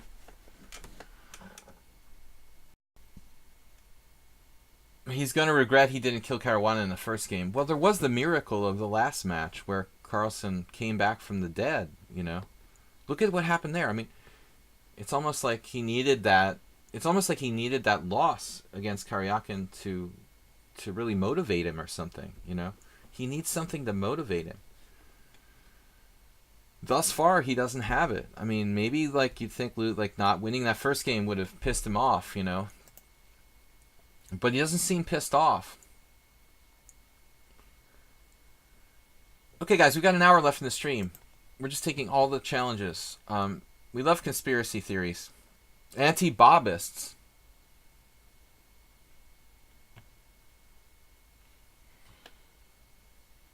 No, we don't think you're a racist troll, Bob. Nobody said that. Alright, E4. Morales. I run out of openings against these Grand Prix attack guys. It's killing me. Let's play the Caro Kann. There is no anti-Bobists. There is no anti-Bobist. Alright. Oh no, the Bishop F5.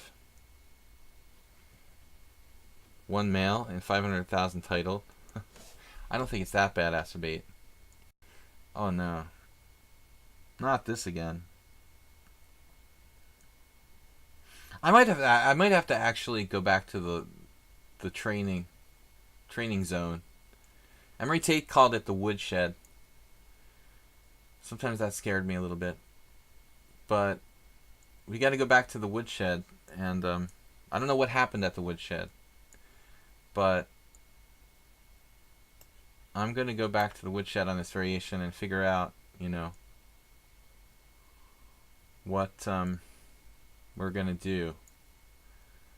Because this is the third, maybe second or third time I faced this G4. Played by Tal, I believe. And in many books in the 80s, this was like, oh, this is nothing. You know, and they quoted like one game where black won nicely or something, and it was out of fashion. So Bishop G6 is a line, and Bishop D7 is a line, and the jury is out. And I think even Bishop E4 is a line. I don't know. That's why I need to go back to the woodshed and find out, you know, what the truth is here. I'm pretty sure that Bishop D7 was the safer option.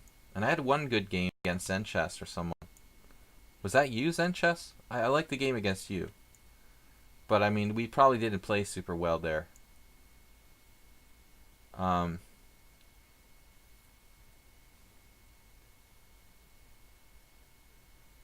Bishop D7 was like the classic recommendation, I think.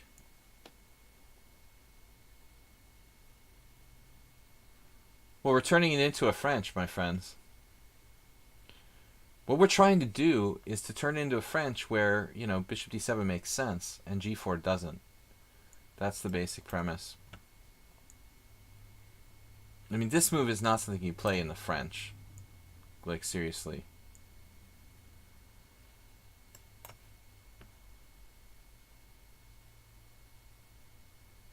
Anti-Bobists.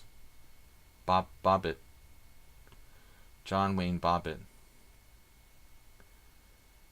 That's another story. Alright. I don't know. I laugh at the stupidest stuff. Now he played knight d2, so I only laugh at really disgusting, horrible things, normally.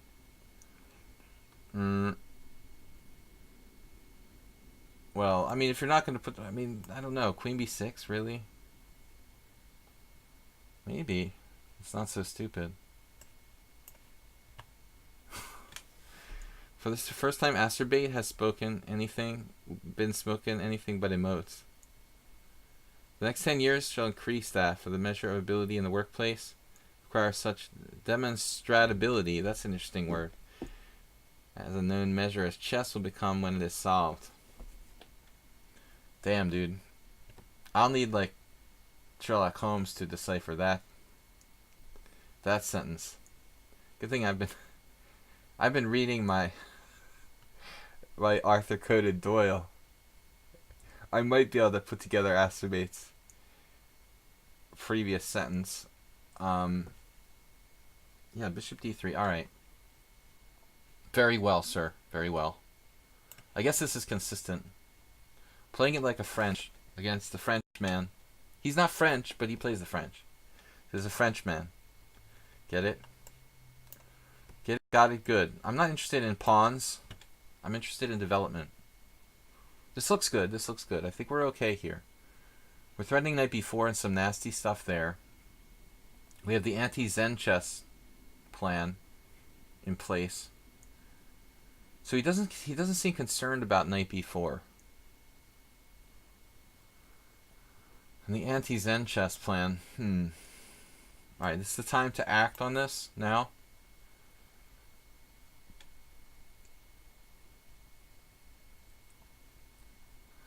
Oh yeah, Morales is actually debatable. I don't know, if it's French or Spanish, but Giles Morales is a French grandmaster.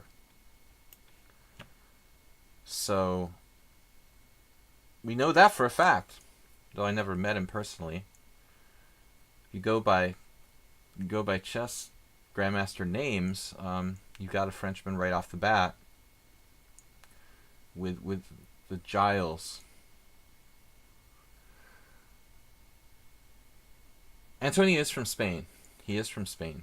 Like he certainly is, but we're just debating his name. The name game. Tactics, anyone? Yes. We have to be careful. Very careful.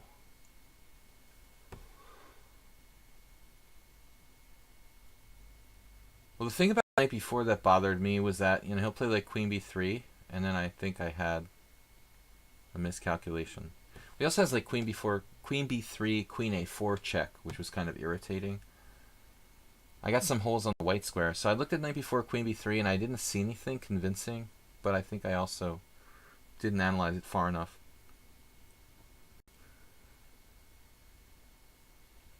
Guys, Sunday will be the next stream.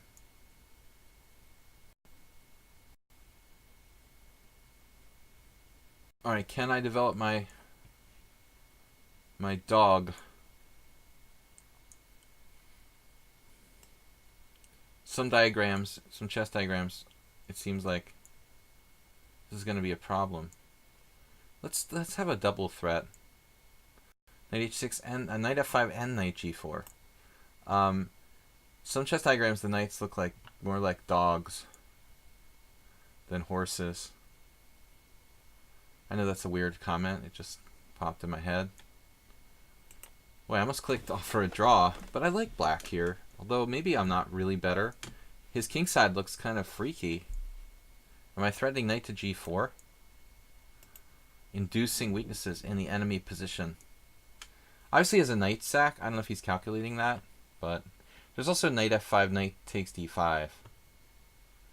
Critical.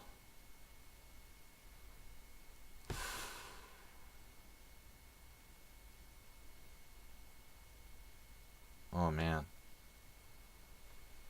Blundered. What am I doing? I just blundered again. I just said like knight f5. I just said knight f5, knight takes d5. Oh man. Can't believe I blundered that. I just said I was going to do it. That's so stupid.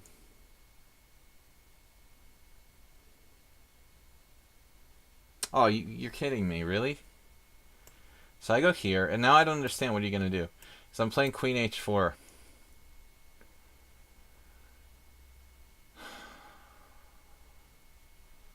I really thought this is good for me. I was like trying to get you to... I was trying to get you to do this. But maybe he has something. Maybe he has a defense somehow. It was an intentional sacrifice. I don't like the safety of the white king. That looks very like much an issue. I think that Morales is going down here. Fell for my bluff. Very weak bluff trick. Do you also play trap lines like the Traxler counter gambit? No, I don't know the Traxler counter gambit. The old tricks. Yeah, that's like when you see that the move is like winning, but it looks like a blunder, and you just like, oh, you make this like, show at the board. I mean, that's like the trick in the world. It's not like a Maxim Dlugi blitz trick or something, but maybe this just barely works. Um, okay, that move I didn't even consider. Wow. Okay. I thought you'd play h3 there, and you were okay. You know, sort of, maybe. But this looks kind of dangerous for white. Check.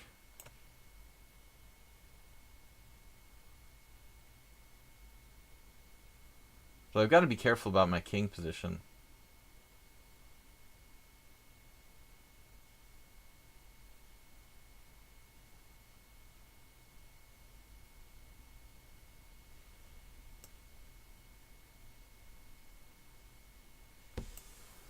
My god, I'm having like crazy hallucinations now. Whoa. No, alright, I'm not having crazy hallucinations. I hope. There'll probably be better moves. Like I could just play rook d8 or something.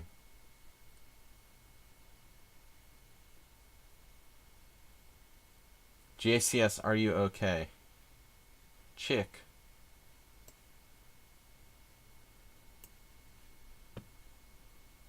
This looks pretty comfy. Creamy cookie cutter cupcake. No, that's not how it goes. 94. Creamy cookie crunchy cupcake candy. So he's trying to get me. And he's not going to give up. Rook d8. Queenside castles is like a nightmare. Rook takes c6 check. How to impale yourself in one move. Let's not do that and say we did.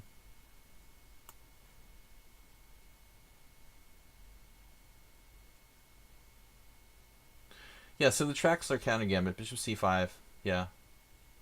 So he does this anyways. Did I miss something? Because I seriously hope not. He has this move. Wow. Alright. Just don't panic. Take a deep breath and do not panic. Like the Hitchhiker's Guide to the Galaxy. Check, check. Getting a little bit nervous.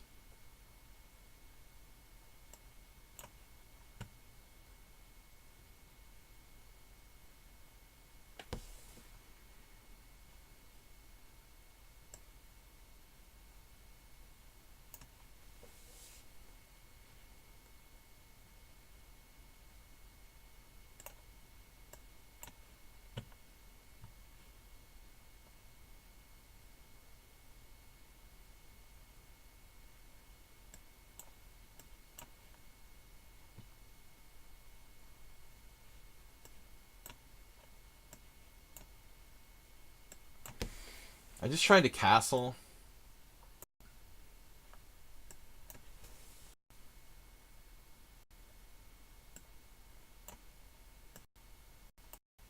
I'm having some lag issues.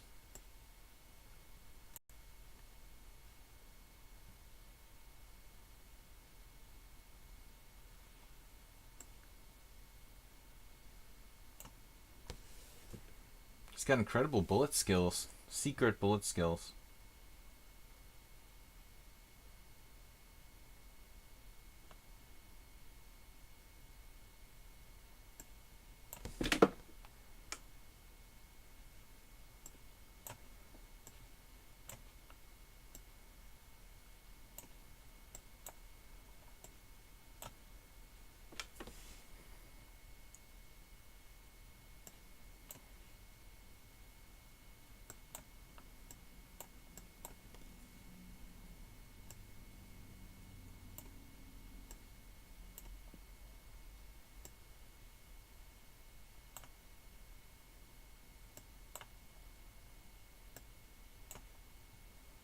Oh no.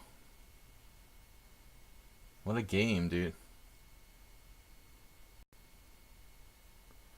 Did I mess that up at some point? The World Chess Championship game is crazy now. How could that even happen? Like the position was, it would be like an atrocity for either side to like lose that game. Oh my god. All right, let's check it out.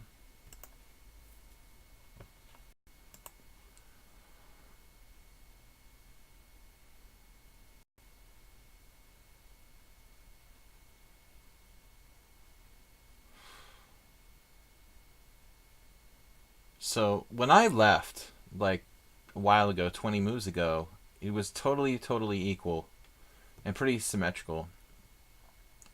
If anything, Fabiano had a little bit of tiny 0.1 advantage or something. Now Carlsen sacrificed a piece. He's got 3 pawns for the piece. Opposite B's. Good king.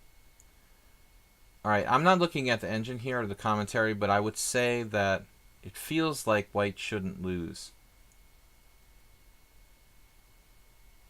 Just surface analysis, you can do a kind of elimination of process of elimination here. Because white shouldn't be winning, he's probably not winning. Because black probably shouldn't be winning, he's probably not winning.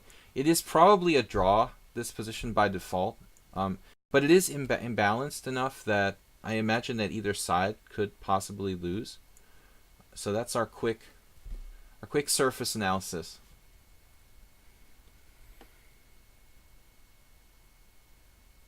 Magnus probably slightly stronger in technical endings like this.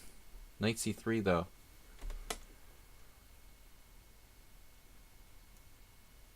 Even if black wins the pawn on a2, I kind of doubt that.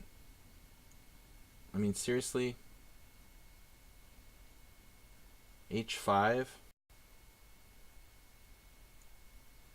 I mean, I guess that could be a problem, like in seriousness. So knight c3. Win the a pawn. It's a different story now. Black is definitely better.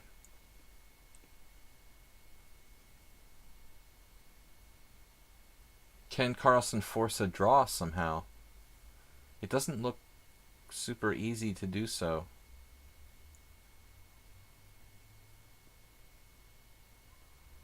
I mean, I think it should be kind of like, of course white has good chances to draw, but if the a-pawn drops, which it looks like it will, I don't see how Carlsen like forces a draw there. You know?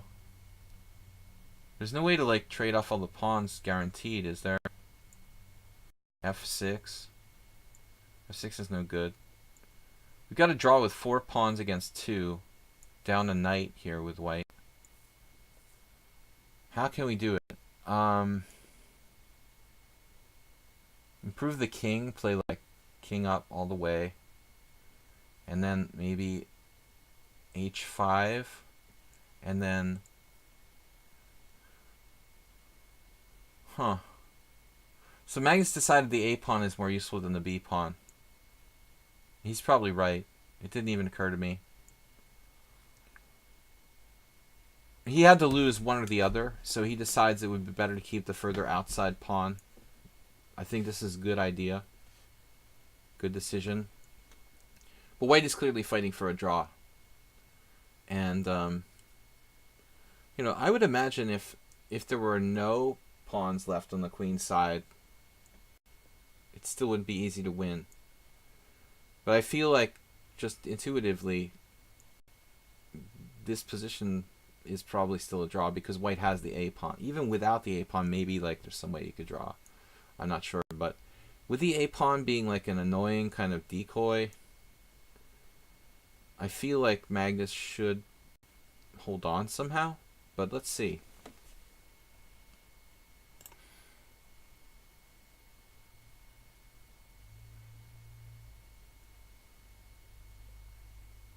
$11-piece table base not available yet. 0.7 according to the engine. That sounds about right. But in an endgame this simplified, if the engine says 0.7, then white probably ain't losing, you know. Yes, it's complicated, but I don't see the clear drawing plan. My intuition says it's a draw. It just shouldn't be enough for black to win. There are just not enough pawns left on the board. He needs to trade off the pawns on the king side. Obviously, you can't force them all off, which does pose a problem.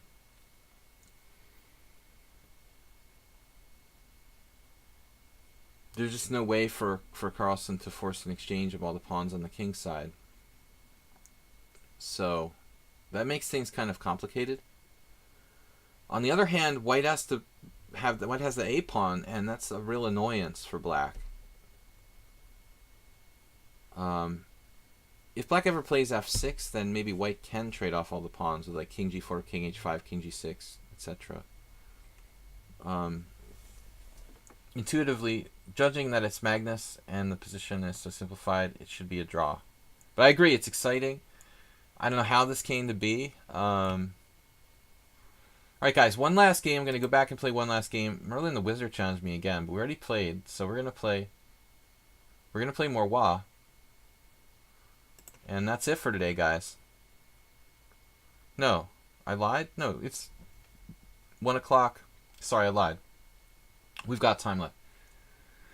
It's not the last one. We got more Wa. We've got Clash Kid. We already played Merlin the Wizard. Clash Kid Zen Chess. We should be able to play these at least 3 games. We shall see.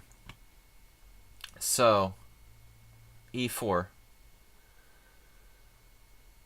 I'm betting on a draw, although I can't demonstrate a clear draw, forced draw.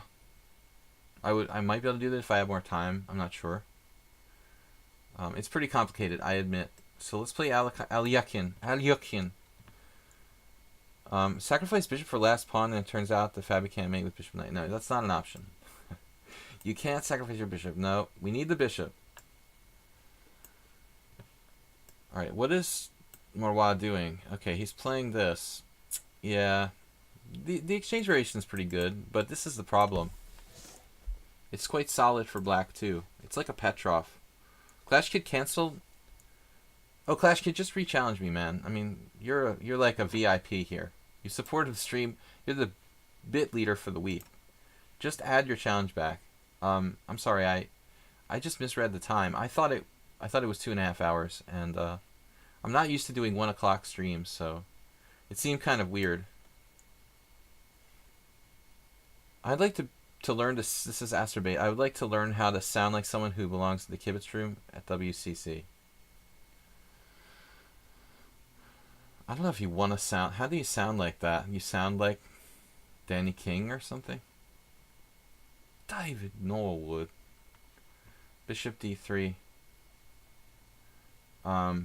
Professional chess commentators just sort of happen. Bishop d3. I consider myself a good commentator, but I'm not world famous.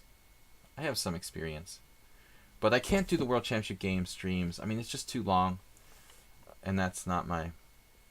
I mean, if I was getting paid by a site professionally to do it, I'd love to do it, but doing it in my own free time, I can't afford to do, 5-hour streams or something like that. Bishop d3. Okay, so what do we got here? Bishop g4. Bishop takes h7. King takes h7. Knight g5. That doesn't work. I can do this, right? There is queen c2 type of stuff. Gotta have the long gray hair. Some people look better with the gray or white hair. My favorite example was like Russian American.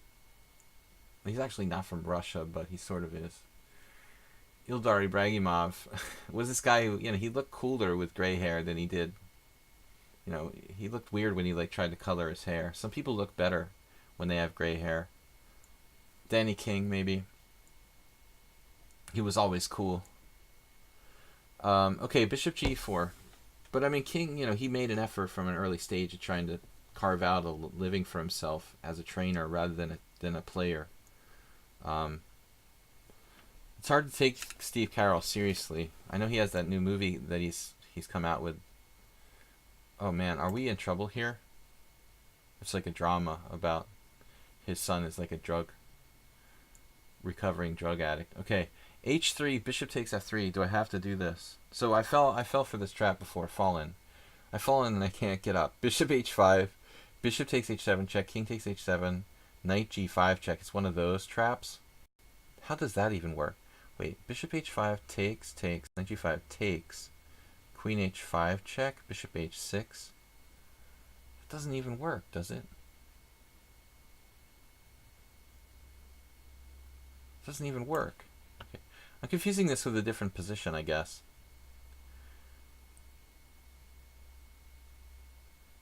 I haven't seen those movies. Unfortunately, poor Steve Carroll is one of those people in my mind who, you know, you can't get like Evan Almighty out of your mind, you know, when you see his face. All right, but it looks like he can be a very good actor all around. Trump's hair. I wonder how much Trump's hair cost. Well, anyway, we're playing this move. I've never had a game that went like this before. We're trying to snipe that pawn on c4. I wonder how much Trump's hairstylist makes. Like a week. Bishop h5. Alright guys, we got half an hour left in the stream, so we'll play as many games as I can.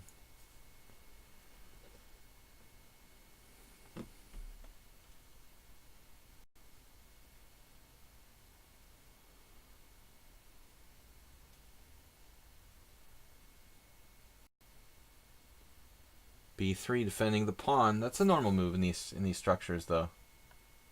But something about Marois' play, it seems hesitant. Now he's got to worry about this.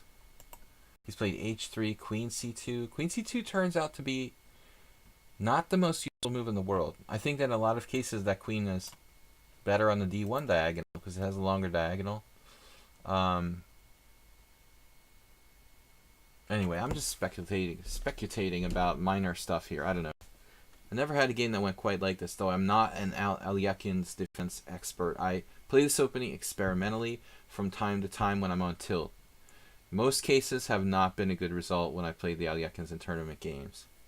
I had the rare draw against Shabalov, which was a huge success because he plays the Alyakin himself. Everyone was like stunned when I did that. But mostly, my results with Alyakin's defense have not been good. On Blitz, I'm pretty good.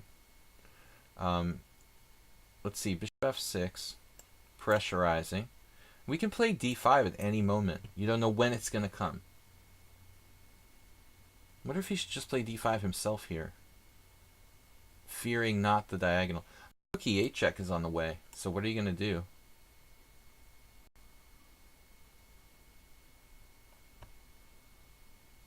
You think Carlsen just misevaluated the piece sack? We didn't see that part. I did not see that part, Clash Kid. It's entirely possible. I didn't see how he went down a piece. It was a symmetrical position before, relatively so. It looked very stable. I thought this still looks like a draw to me.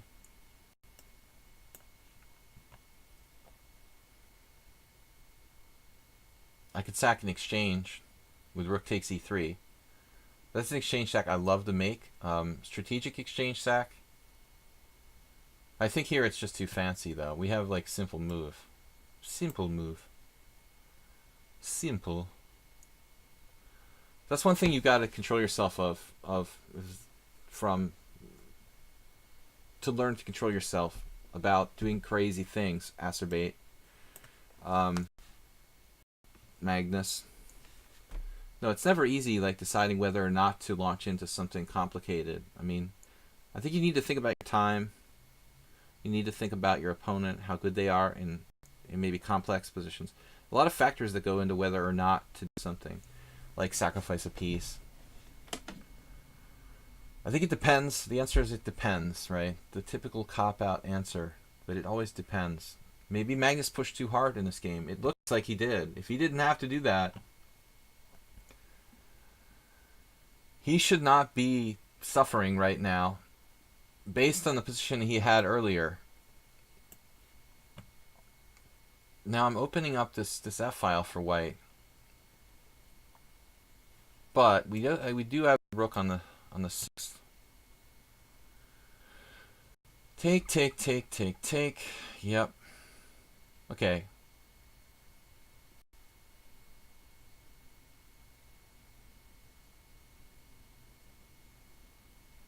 My knight is bad. I mean, how many times have I told you guys not to put your knight on b6, and you never listen to me? What am I going to do with you guys? So there's just a nasty variation here. H takes G, rook takes F7. King takes F7. Queen F2 check. And there's also H takes G, rook takes F7.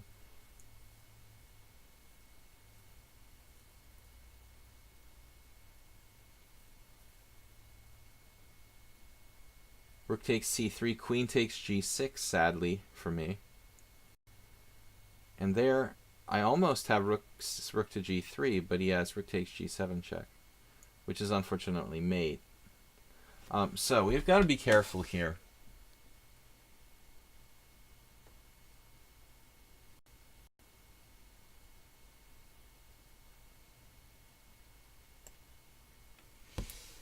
I guess we just have to do it this way. There's no other choice. Sad.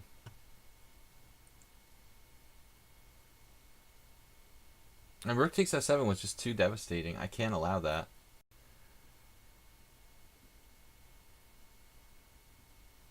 Okay, where are you going?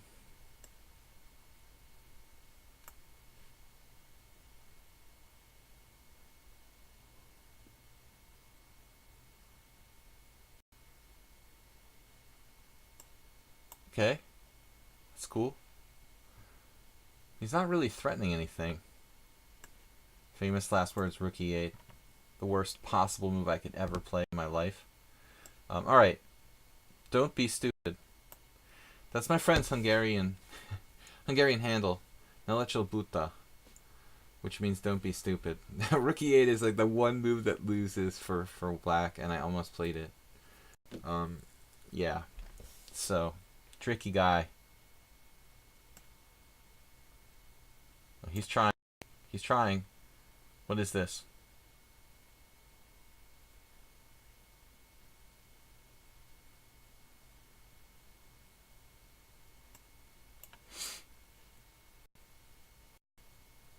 Alright, this is going to get weird. He's going to get his pawn back. There's nothing I could do. He's got compensation. I just don't want to be worse. So, have your pawn. Have your pawn. Whatever. Let's just play chess. Rook knight and pawn won't hold. I'm not interested in sacrificing my queen. Oh. The heck is going on? I did not anticipate that. It seems like he's trying to blitz me. Everyone's tempted always to try to blitz you. You're playing increment. We definitely have time for 2 more games, guys. We'll see how long they take.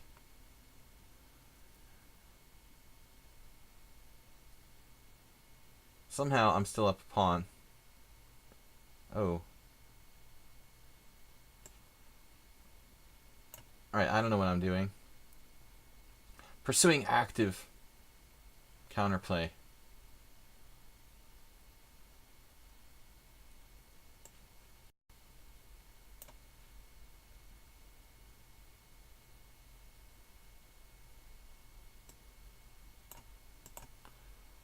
Check.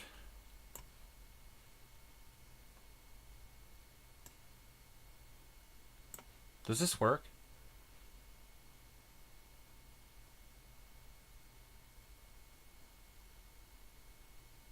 Dude, what?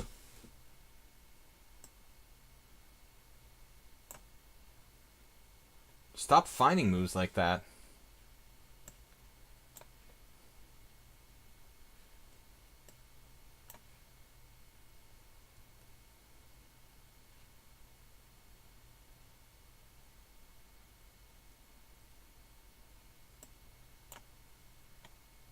Wow.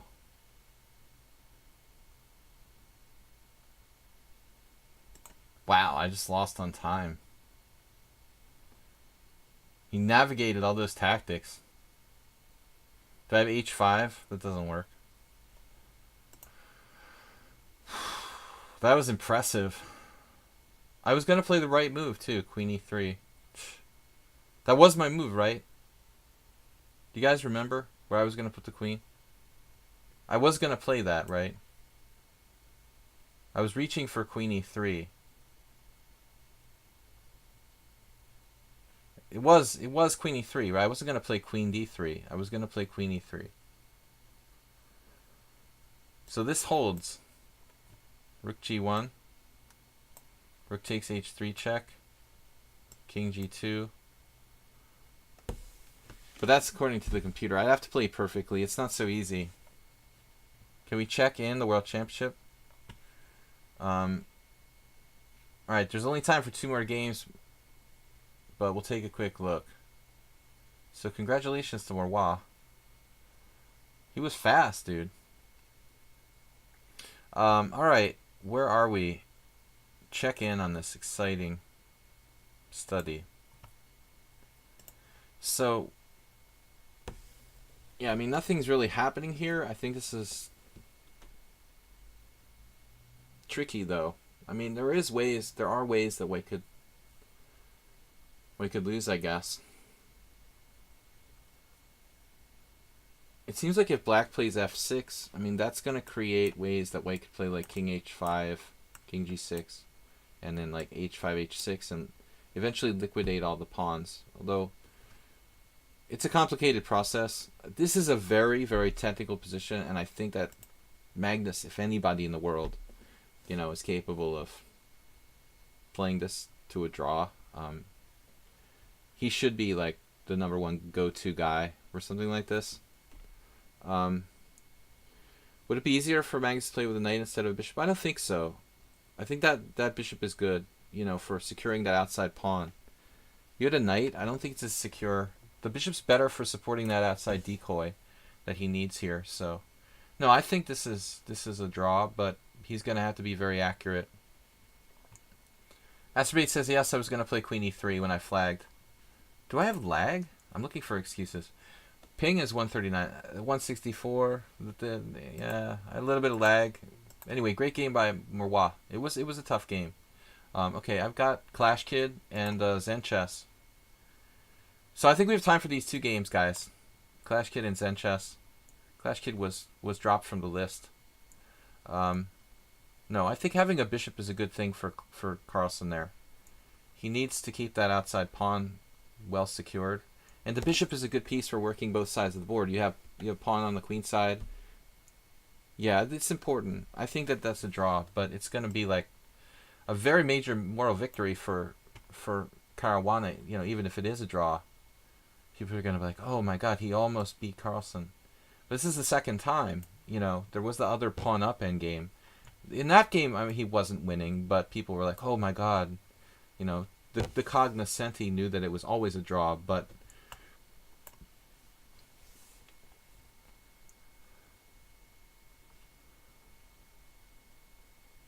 run through the game, please. Look at exchange. Astrobate. What are you referring to?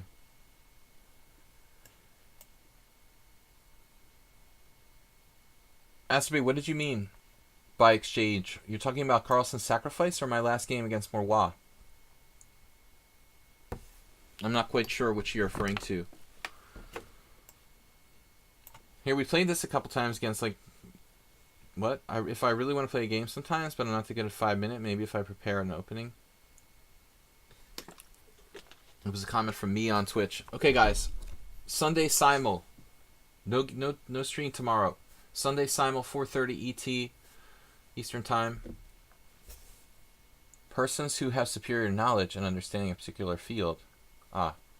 Cognoscenti. Is that a cognoscenti?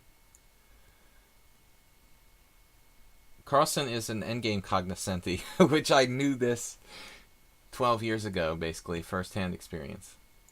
You could tell he was an endgame cognoscenti from long ago. He will occasionally blunder in the endgame. He's human. I'm quite sure he's human. He's not AI, but still, if anybody's going to draw that endgame with relative ease, I think it would be Magnus. And probably he's not going to need to get in time pressure to do it, which a lot of other people would actually like do. So Rook B8 is another move where it makes some sense. I think that Nefedov might have done something like that.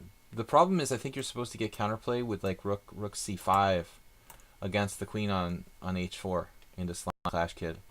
There's one line I know that's a fact.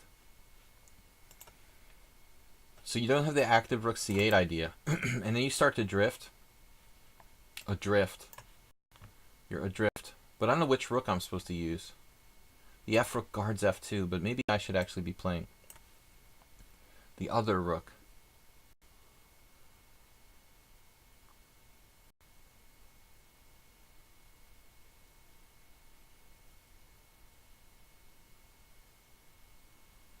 Why does this position remind me of like the Tarash or something? Interesting. Okay. Well, he's allowed c5. Yeah, I don't know what's up Clash Kid's rating. I mean, he's clearly better than that. We have that problem. Everyone here is underrated. Camel Culture. Camel Clutcher. Who was it that had a strong record against Ginger64? Camel Culture has gotten pretty tough lately. Last time he beat me in the Blitz tournament. That wasn't pleasant. I wasn't ready for that. I played a line that I don't really like to play. Now, Clash Kid tried d5, but I have the feeling this isn't going to work, dude. This is not going to work. e4, d4, e5. At the very least, man, that's like crushing, no? It's like a good Tarash. The ultimate Tarash. Maybe he's got some way out of this. Well, yes. What do you guys think? Yes or no? For the last time, no. No, no.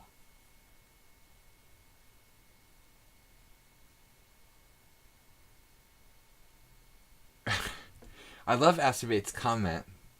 He's like Clash plays chess like he's in the Civil War. What are you implying? He's 1850, 1860s? As far as theoretical knowledge? Or what, like his opening book goes back to Abraham Lincoln?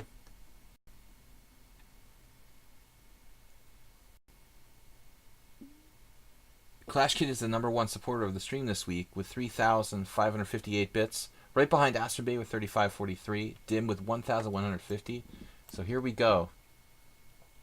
This looks and is awful for black. Sometimes looks are deceiving, but I believe this really is awful. Is it possible it's not that bad? Yeah, I guess it's possible. Hard to believe, but I'm taking the pawn on d4 next move with my rock.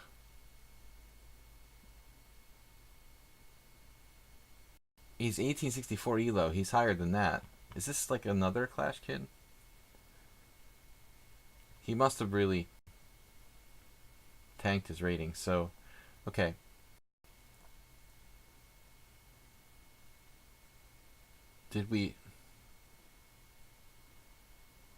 What did we have planned here, though, for this, realistically?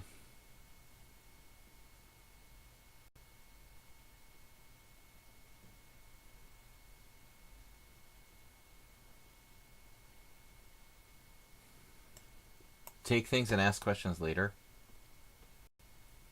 It's not that convincing, actually. He gets his pawn back. Visually, okay, it looks good. Maybe I have some sort of sacrifice.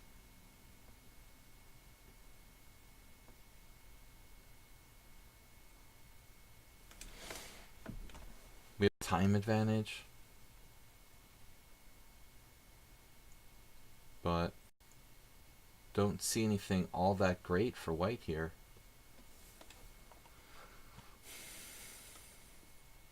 I guess I could play knight to d5. Jessica.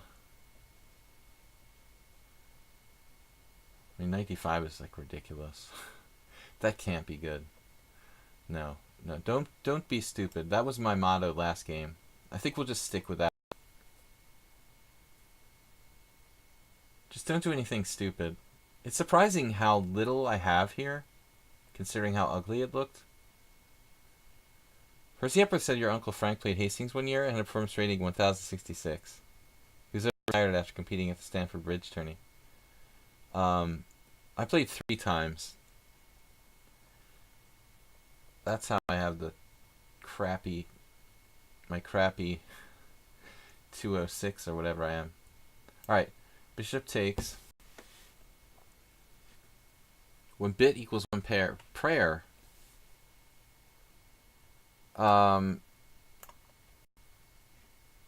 What's happening with Carlson momentarily?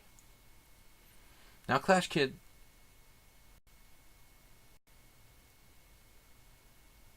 Oh no. This doesn't look good. I can take this.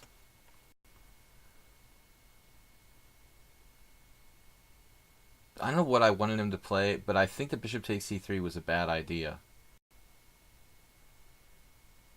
Now it's looking like the ultimate f3 Nimzo, where I didn't play f3. Just the queenside structure looks like an f3 Nimzo.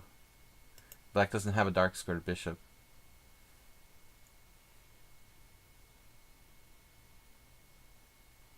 What if it gets down to bishop and knight and Caruana can't check me on? Give me a serious comment.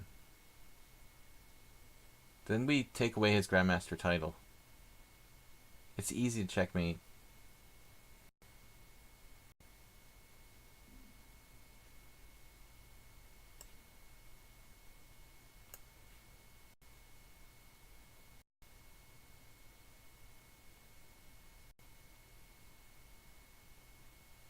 It might seem strange, but it's easy to checkmate with bishop and knight. It's pretty easy. Alright, what's up here?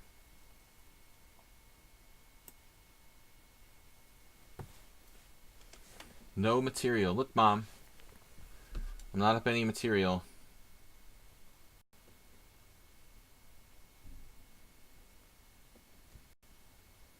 It's hard to believe that's gonna save the day.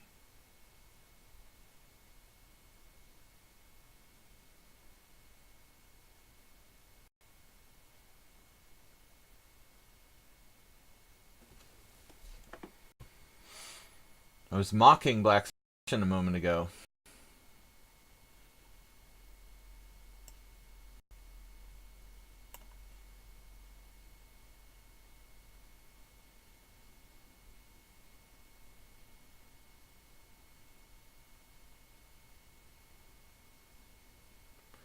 I mean, it's not that simple after Queen G5, King H7.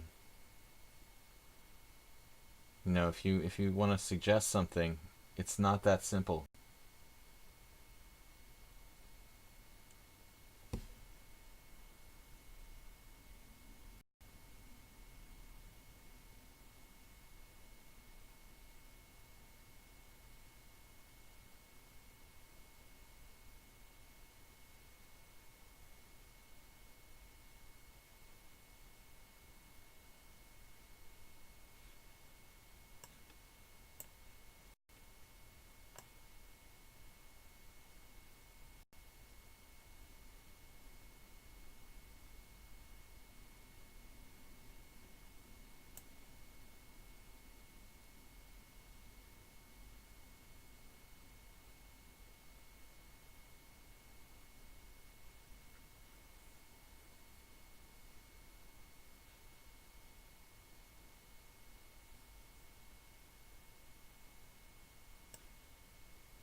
Alright, he gave up. I don't know. It looked very hard to defend. Okay, last game against Zen Chess. We got a rated challenge. The Vampire. Alright, Zen Chess with 5+3. Last game for today. What's happening in the World Championship? We'll take a look right before we sign off, guys. Alright, Zen Chess. Zen Chess is... Well...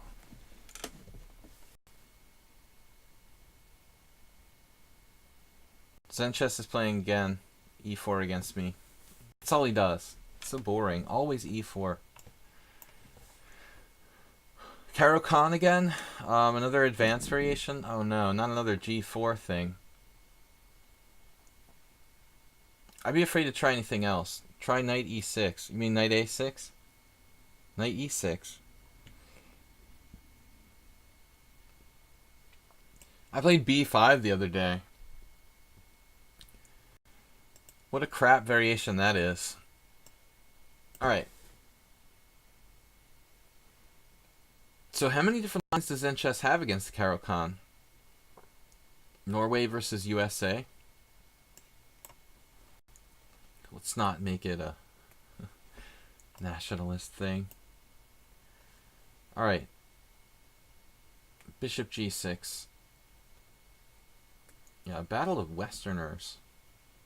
It's kind of rare. Like Denmark. Like Fischer playing Larsen. The G4 advanced Caro is Hassel. Well, I mean, G4 is not a main line, really. That's like a sub-variation that's not commonly played. Definitely not the topical line for white. So here we go in this. All my life I didn't play the Bishop F5 Caro. I did study it many years ago for black. But it kind of seemed to me that the theory was the most explored in the Bishop F5. And so I normally don't like to play mainline openings because people just tend to know them better. So I've always sort of made more of a specialty out of trying to play like offbeat stuff or less common lines. Guys, Sunday simul, don't forget, 4:30 p.m.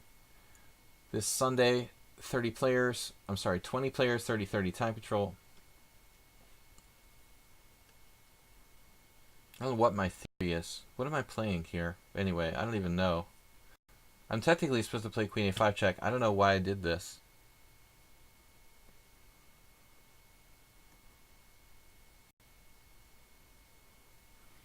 I don't think that I know the theory here well enough at all. In fact, this may just be not very good for black. What am I supposed to do? Make something up? I think this is just bad for me. Can I castle queenside? I don't really know what I'm doing. I don't normally play this position. This should just be bad for black, I guess. Try to castle queenside? What is this? What is this for black? This doesn't look right. I don't play this position. Did I lose today yet? Looks like we're going to lose today. We lost to Morwa on time in a very tense game, so I did lose one. Sadly, though, because it looks like I was hanging on there if I hadn't flagged. But really interesting game against Morwa. He fought back very well. Nefedov, we're just finishing the stream. It's a good thing you sorted the little chess players. Family fork. So C4. That looks correct. Nefedov, be here for the simul on Sunday. We look forward to it. But this looks inherently passive for black. And unpleasant at best. An ideal position for white, essentially. This is a Caro. It's a stupid variation. I'm supposed to check on A5 first, but I didn't do it. Instead, I just don't, and then I ended up with a dumb position. Alright. Not really recommended.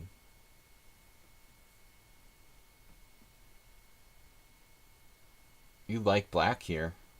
Gonna be a masochist.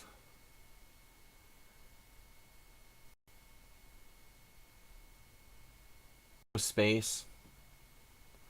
No space.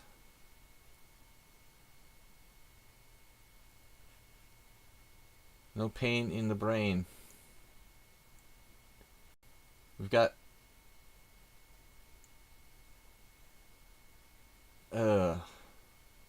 You can't go knight g4 because it's not a big deal.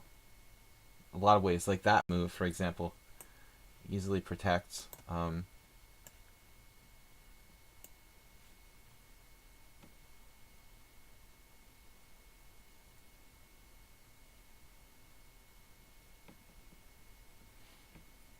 Pain in the brain.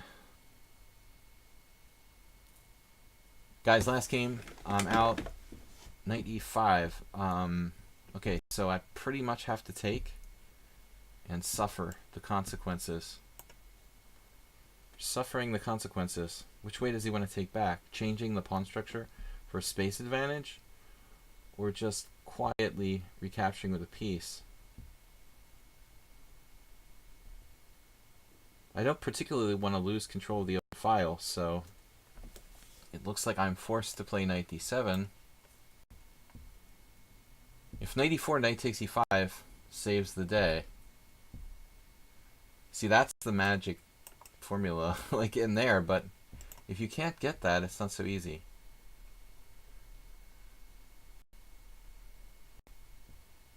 Queen g4. Bishop f8. His bishop became kind of restricted by his pawn on e5 now. Black remains solid.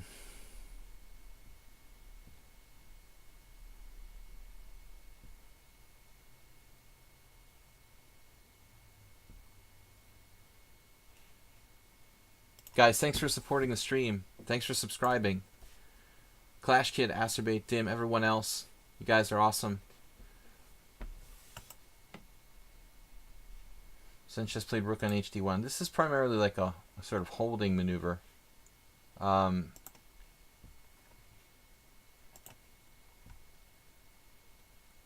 mean, there's no pressure on his h-pawn anymore. He doesn't have to worry about that. But I can play bishop b4 if nothing else. Not that it does anything. What would Magnus do? Like knight c5 or something? I guess we could start to have threats. Is this too ambitious? Am I being too ambitious with this move? Perhaps. I could have played bishop b4, but it doesn't do a whole lot. Oh, I have knight d3. Actually have that move. In your face. If I were to be on the move here, that would be very strong probably. Unfortunately, it's his turn.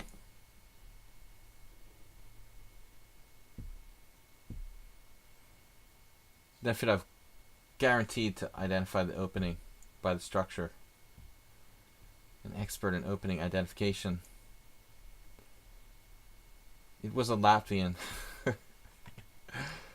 Oh no, we have knight d3. Hopefully he's not listening to the stream. So we have this move? Master has this move. Wow.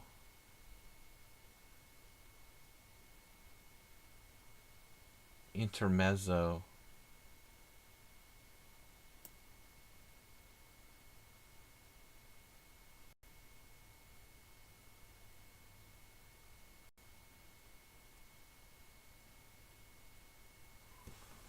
Invading in your space.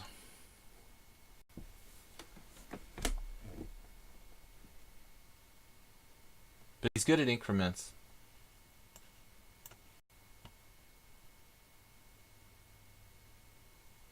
He just dropped an equality.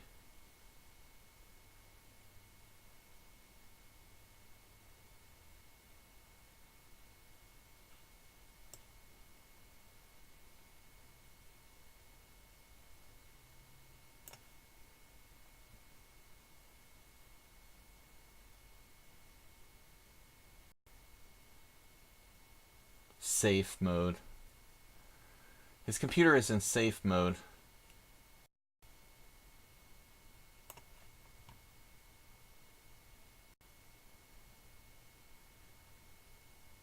Queen g4. A. Alright. What's up now?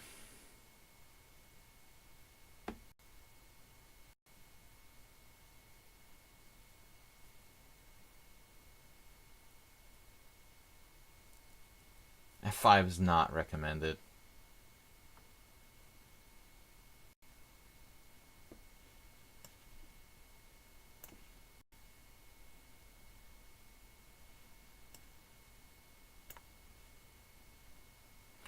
Blendered. He's a blender. Alright.